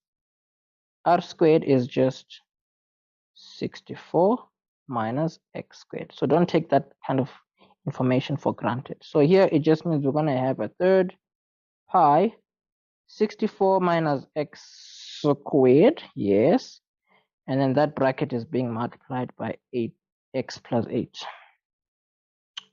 Okay, must be nice. So this is our volume equation. Now with this volume equation, we need to get the largest volume. So for you to get the largest volume, this is actually going to be quite interesting. For you to get the largest volume, all right, you technically need to find, without making things weird or crazy, this is applications of calculus after all. So what you actually need to do here is you need to find the x value that will produce the largest possible volume. And then once you find that x value that produces the largest possible volume, you need to now come back to this volume equation and then throw that x value in there. That will be your largest volume of your cone. I'll repeat. What we need to do is, here we have an equation of volume that is in terms of x. So we need a specific x value that we're going to throw in here that will produce the largest volume. But for us to find this x value, we have to differentiate our equation and make it equal to 0, and then solve for x. So before we can differentiate our equation here, let's just put it in a format that we can actually differentiate it. So let's just put the third pi in the front. Let's just leave it the way it is. This is just going to be pi over 3. So here, 64 times x is just 64x. 64 times the 8 there. Your calculator, help us please. 64 times 8. 512. It's not that bad. 512. And then what you have, this times this is this times this is this, and then this is like negative x cubed, negative 8x squared. And then here you have, there are no like terms in here. Interesting. So this times this is like 64. Let's write the pi first. 64 pi over 3 with x in front. Because this is the number, this is the variable. And this times this, let's just write 512 with pi over 3. This times this is just going to be negative pi over 3 with x cubed in front. This times this is going to be negative 8 pi with 3 at the bottom, and then x squared over there. Okay, so here you really don't need to panic at all. You just have to be calm and collected, because everything here is fine. Now we just have to differentiate. But you have to remember that you're differentiating in terms of x. So this, if you're going to differentiate it, it's just 1 times this value, which is 64 pi over 3. And then x to the power of 1, right? When you differentiate it, it's going to be 1 minus 1. So you don't have to write anything here. This is a constant, so when you differentiate it, it falls away. Here you'd have 3 times the value in front there, which is going to give you this, and then x squared. Here, 2 times this value in front here, it's going to give you this, and then x like that. So from here, I mean, like, if you want, we can clearly see that 3 over 3 here, those would just cancel out. So 3 over 3 would just leave you with what? 64 over 3 pi. Let's actually just put it in standard form, because like, why not? So this would just be pi x squared minus 16 pi over 3 x, and then plus 64 pi over 3. And then this is your first derivative. Now you need to find out where is the first derivative equal to 0, right? For you to get the x value that produces the largest volume. So solving for x here, we're clearly gonna just use the quadratic formula. You see, this is why the quadratic formula is like, it's the king, it's the king. So here x is equal to minus b plus minus b squared. Yeah, this is where you have to be careful now, because any silly mistakes, chai, my friend, chai. So a here is like a pi, and then c here is like 64 over 3 pi. Woo! Yeah, we have to be trading very carefully here. The whole thing over 2a, so it's like 2 times a. Hey, let's check what the calculator says here. So the issue is I had put in stuff in the calculator incorrectly. I'd forgot to put like a negative here and a negative there, because the answers are correct. Negative 8 is the first answer, but I don't think a negative 8 is valid, because like we're dealing with distance here. So we're gonna immediately chop that out. The second answer in the calculator, let's see here, put a minus there now, go back. It's gonna give us positive 8 over 3. So x is equal to positive 8 over 3. Fine. So now we have an x value that will give us the largest possible volume. So in our volume formula, which is this formula here, we're going to put in the x value that we just got. And then once we have volume, we can just then get a ratio. So here in our volume formula, the original volume formula, not the first derivative. In this volume formula, right? Let me just try and like write it out nicely. So in our volume formula, wherever x is, we're gonna throw in the 8 over 2. No, 8 over 3, sorry. So this is gonna give us a third pi here, 64 minus 8 over 3 squared. And then we have 8 over 3 plus 8. Whew, okay, let's see what the volume is here. Because once we get this volume, we shall be good to go. So let's see what this volume is. Okay, this is quite interesting. Oh, calculator, please help us. Okay, so this is like a third. Shift pi. Hey, boy. Third shift pi, bro. Come on, third shift pi. And then you have 64 minus bracket 8 over 3 squared. And then you have 8 over 3 again. And then you have plus 8. Hey, whatever answer we're getting, we're just gonna put that in here. But the thing is, you may not want to like you may not want to like round it off or anything, because if you round it off, that's when you're gonna run into problems. So let's just use it the way it is. 635 0.4549881. So this is the volume of the cone. Let me just put here. Volume of cone. Volume of cone. So this is the volume of our cone. The volume of our sphere. Volume of sphere is just 2048 pi over 3. So the fortunate thing is our ratio is literally just going to be this value over this value. You see, so our ratio is literally going to be this value. In your calculator, you're just going to put it over that value over there.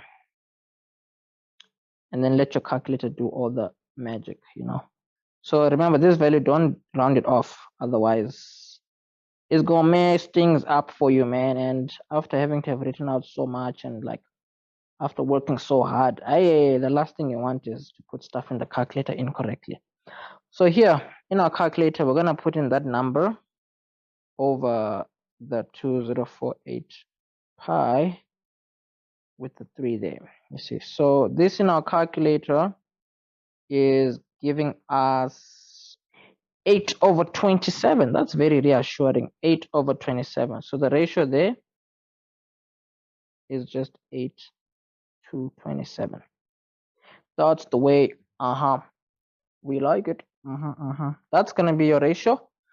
You put down the answer and you keep on moving forward, because why not? So applications of calculus, don't say I never plugged you. It's there on the course platform. Like the entire syllabus is on the course platform, on the course website. So that is that.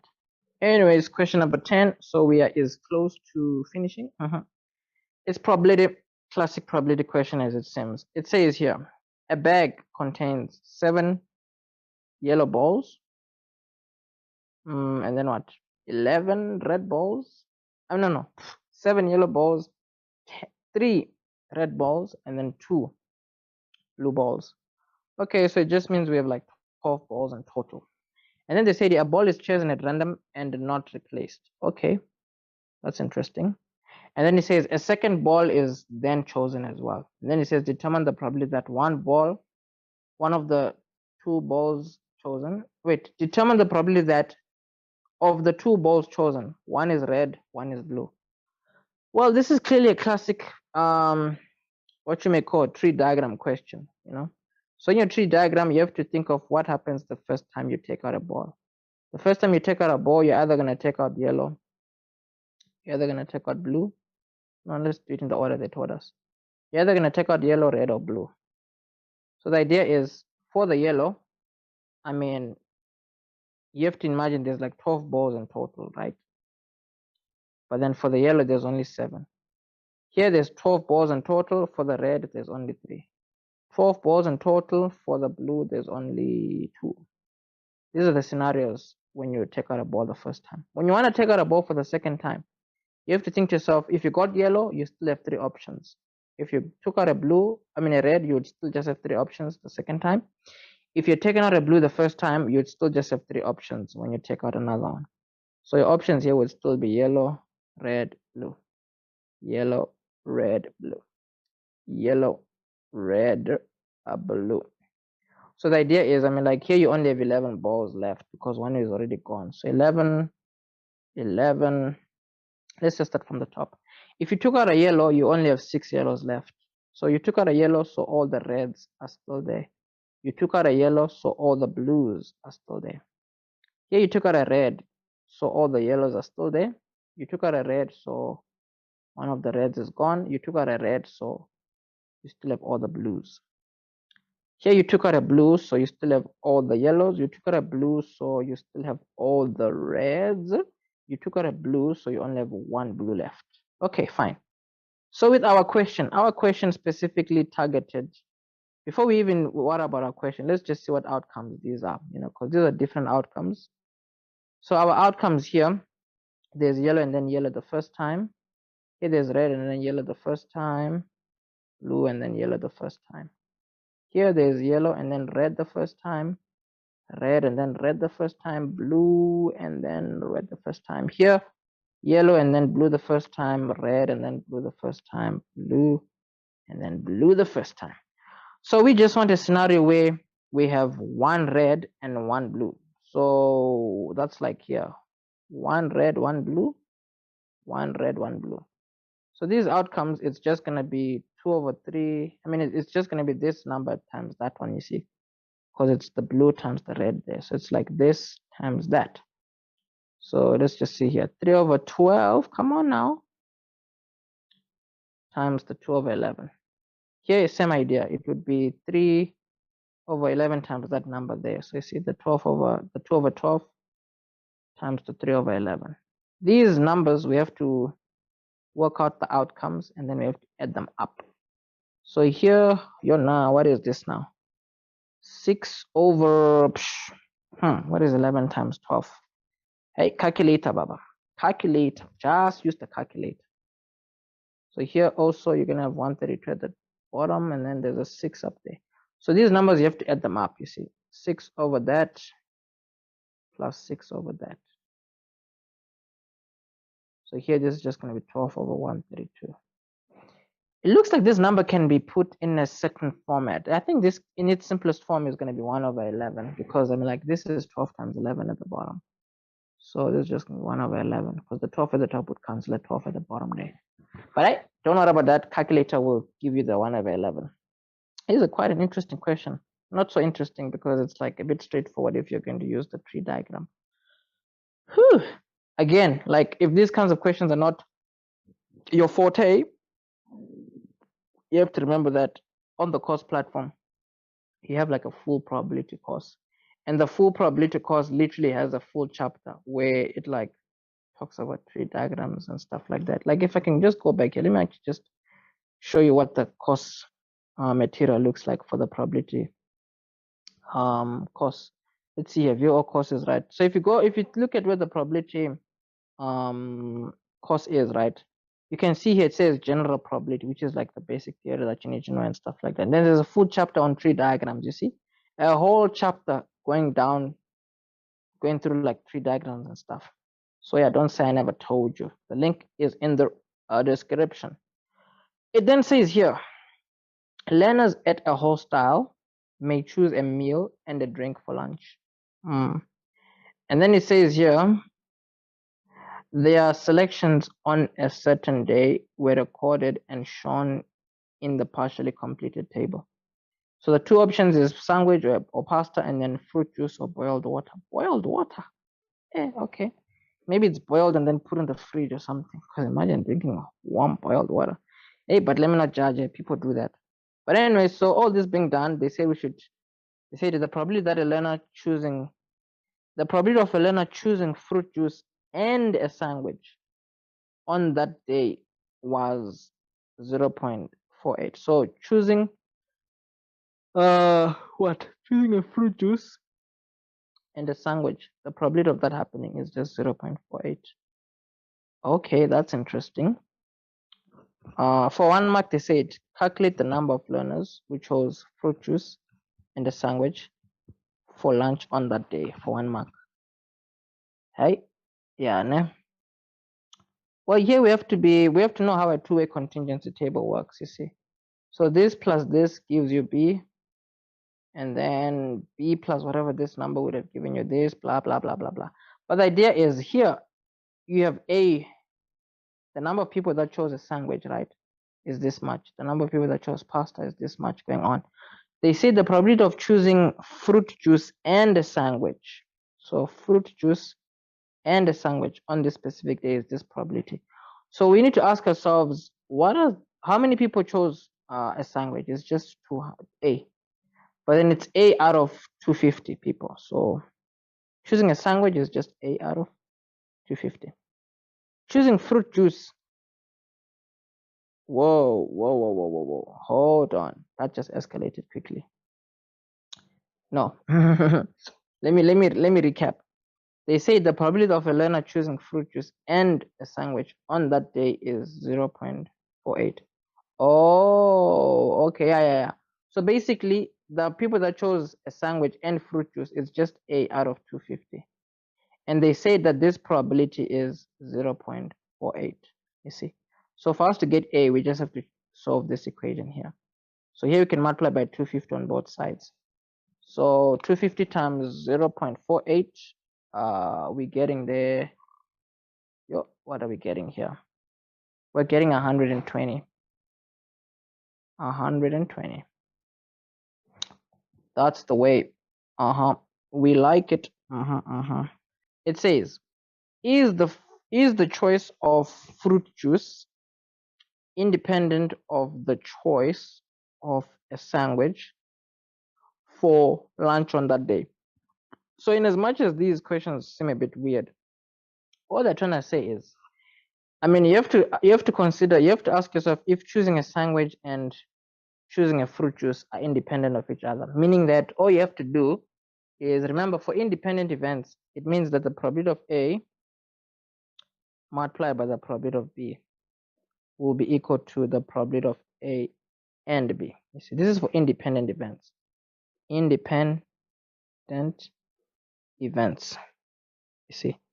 So this kind of theory that you need to know, it falls under things like snap, I closed it. I was literally just there. Let me see if I can go back. What we're talking about now, right? It literally just falls under like the theory that you need to know for probability. It falls under the general what you may call probability section of the probability course. You see, because you see here in chapter 1, it says here general probability, because this is where you're going to go through, you know, all these different definitions, mutually exclusive events, independent events, blah blah blah, of which throughout the whole course you still end up bumping into these kinds of words. So literally all we have to do is, first we have to ask ourselves, what is the probability of choosing a fruit juice? You see, so the probability of choosing a fruit juice is just B over 250. That's the probability of choosing a fruit juice. So let's just actually change these here so that it's a bit, you know, more towards what our question is asking. Let's say probability of choosing a fruit juice times the probability of choosing a sandwich. Is it equal to the probability of choosing a fruit juice and a sandwich? So the probability of choosing a fruit juice, it is just B over 250. The probability of choosing a sandwich, it's just A over 250. You see, A over 250. Wait a minute. Wait, no. That's wrong, my guy. My guy, come back to us. The probability of choosing a sandwich, it's just 200 over 250, because these people that chose a sandwich with fruit juice, people that chose a sandwich with boiled water. So these two together give us 200. So the probability of choosing a sandwich is just 200 over 250. How? We are stuck again. Come on, man. Come on now. So let's put here 200 over 250, which is just whatever it is. So the problem of choosing a fruit juice and a sandwich, let's see here, fruit juice and a sandwich, we have that. Let's see, a probability of choosing a fruit juice and a sandwich, we got it to be, they told us it is 0.48. Okay, so in our formula, we have this value, we have this value. We just need to find out what this value is so that we can see if the left side of the equation balances the right side. So the question now is, what is the value of B? Well, the value of B is going to be easy to get because we have A now. Remember, A was like 120. So 120 plus the 30 gives us the B there. So this is just like, you know, 150. Okay, so let's do the calculations. So this times this is going to be 150 over 250 times 200 over 250. We need to see if it gives us 0.48 over there. So calculator, give us the answer. So 150 over 250 multiplied by 200 over 250. What you got? We have 12 over 25. This kind of looks like it's gonna be. Let's see what the decimal version is. Yep. Yes, they're independent events. So let's put here. So it says, is the choice fruit juice independent of the choice of a sandwich for lunch on that day? Show all calculations to motivate your answer. So obviously, in this case, your answer has to be yes, the event. Without, if you maybe don't understand the question, right? Just based on the calculations, you can just say yes, the events are independent. You see, yes, the events are independent.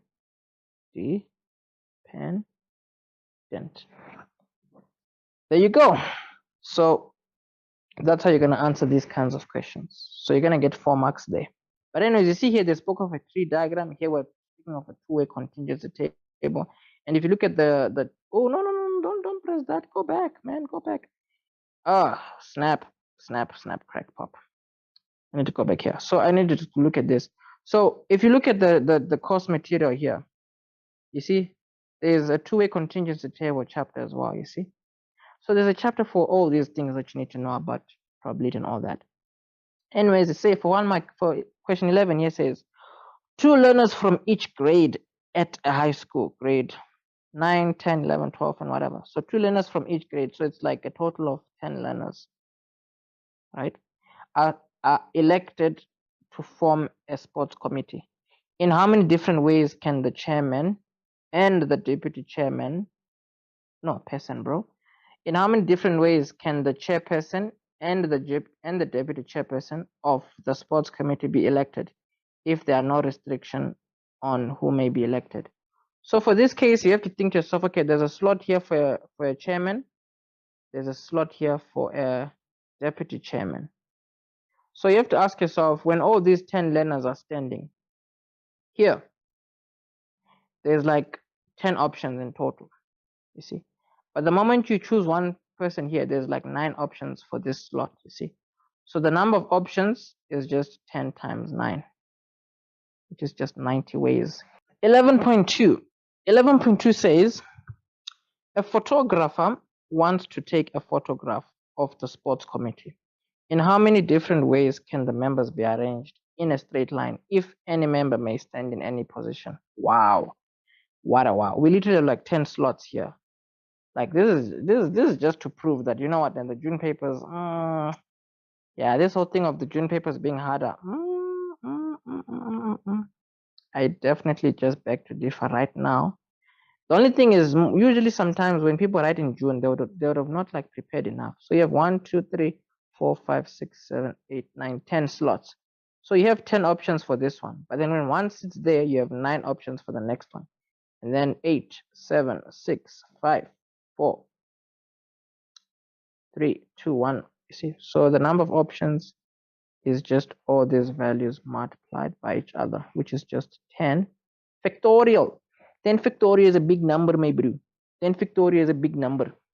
And let's see what the calculator gives us. It's like, yeah, it's this big number. Let's see, shift with the factorial button. Yo, 3 million something. 3 million. This thing is not writing again. Yo, yeah, ne? 3,628,800. Yeah, 3,628,800. Whoo, the last question. Oh, this feels so good. Yo, paper 1 is a breeze, eh? Members from the same grade. Oh, wait, we have to read. What does it say here? What does it? What? They say members from the same grade must stand next to each other, and the grade 12 members must be in the center. Well, I think here they just want us to work out how many ways they can be arranged for this photograph. If members in the same grade must stand next to each other, and the grade 12 members must be in the center. So this is quite simple. Remember, you have 10 slots. 1, 2, 3, 4, 5, 6, 7, 8, 9, 10. With these questions, always draw pictures for yourself. And that's one thing I stress in the probability course, that always draw pictures. So let's see, if 2 people are going to be in the center, it means that these are the 2 people that are going to be in the center. These are the grade 12s here. You see. Now they said each grade, they need to like, what you may call, be together. So the grade 12s have to be in the center. These are stuck here. So because these are stuck here, you have to be careful now. So these are stuck here, but then this group they are together, this group, they're together, this group, they're together, and this group, they're together. All these other groups, they can move around. So this is what you need to do now. These two here, they can be moved around in one of two ways. So these can be moved, they can move around in 2 factorial ways. How this thing is annoying. They can move around in 2 factorial ways. These two, they can move around in 2 factorial ways. These two, they can move around in 2 factorial ways. Same here, these can move in 2 factorial ways. These can move in 2 factorial ways.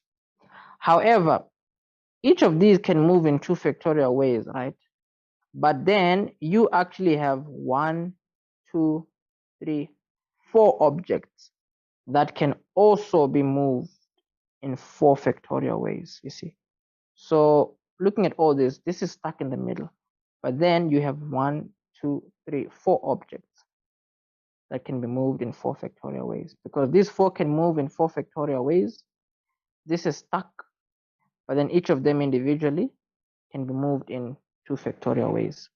So in terms of a calculation, you're just going to multiply each of those figures, you know, because you have 1, 2, 3, 4, 5 of the 2 factorials, and then you have the 2, and then you have the 4 factorials. So your answer here is going to be 2 factorial times 5 multiplied by 4 factorial, you see, which is going to give you the answer. Calculator is saying 768, you see. So as I mentioned already, right, like if you see like some of these questions are still going over your head, like trust me, you may be thinking, oh, Levi, you're just plugging yourself the whole time by mentioning these online courses. No. I know I'm plugging myself, yes, but the idea also is that, remember, for you to like understand these questions better, you need to take the time to commit to actually going through that specific topic and like working on it properly. Because you see that the last chapter here, the fundamental counting principle, it basically goes through the kinds of questions we've just spoken about. And look at how many different explanations you have of the, what you may call, the fundamental counting principle. So I highly recommend that if you haven't enrolled onto the online courses already, I suggest you do so, like legit, like really. The once-off fee is, I think, a bargain, to be honest, because I mean, like the monthly fee is like $7.99, right? So you can imagine if you're gonna be enrolled for, let's say, I don't know, 5 or 6 months, that's already like higher than the once-off fee of $2.99, you see. Of which, remember, this is one of those things where you just want to do it well, and you want to just do it well once. I mean, if you kind of have to do it again, then that's fine. Just make sure you don't have to keep having to do it. And the one where you can avoid having to like do this over and over again is if you commit to doing it properly. And one of the ways you can commit is to actually spend something extra to help yourself. Because to be honest, on my side, right, the very first time I spent like extra for me to like understand math better, that's the 1 year where things actually started to move. I remember I got myself a study guide. I actually got 2 different books, and then also obviously just double down on like working and all that. So on your side, I'm like, you have like these online courses to have a look at. You can always look at the free previews first until you make your decision. And then, as mentioned already, I mean, like I did mention a discount code here for the all access pass, PIB 50. It's gonna cut the monthly fee in half, or it's gonna cut the once-off fee in half, of which the once-off fee as of this recording is this much. But then you also get the study guide if you get it once off, because the study guide on its own is just $449. So you can imagine $449 plus this. I mean, like you still get your study guide, but then just paying the $1499 once gives you the all access pass for a full year, and it gives you the study guide. Whew. But anyways, from my side, I guess that is all. I feel like this was quite an interesting paper, and I think this is also one of the, I mean, after having to have gone through this whole paper, I can safely say that, I mean, like most people say that June papers are hard or whatever, but that's not true. If anything, they almost seem a bit easier, but it's all already always on the same standard as the November papers. So it's all good. But from my side, I think this was an especially simple paper. There was not a lot of problems with this paper, or none at all actually. But anyways, it's all good. If you need more papers like this, you can always remember on the past papers channel. That's where you'll get questions like these in full. So I mean, like, I'm gonna be posting. I mean, I always do post regularly. Okay, I mean, like, it's a past papers channel. So like, if it's like exam season and all that, you'll see me like post, quite regularly, like very frequently and all that. So in terms of the past papers channel, I mean, like, that's just metric math past papers. That's what you would need to search on YouTube. How? Come on, why is it not doing metric math past papers? Where's metric math past papers, bro? Hi. Well, I'm already on the channel anyways here. So let me do this. Your channel. So yeah, you can just search metric math past papers. I mean, if you're watching it on this channel, I'm like, you already can see that. Okay, there are a few more papers, you see, like way more papers, and each and every paper has timestamps, meaning that within each paper you'll be able to, like, what you may call, you have, if you look at the description, you'll always be able to go to like a specific question, and you'll always be able to like pinpoint, like for example, if I wanted to go to like question 3.1.1 here, I'll just click there and it goes there immediately, you see. But anyways, that is that from my side. Don't forget to like, share and subscribe.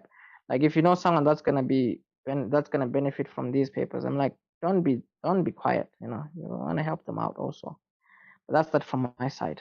I shall catch you in the next video.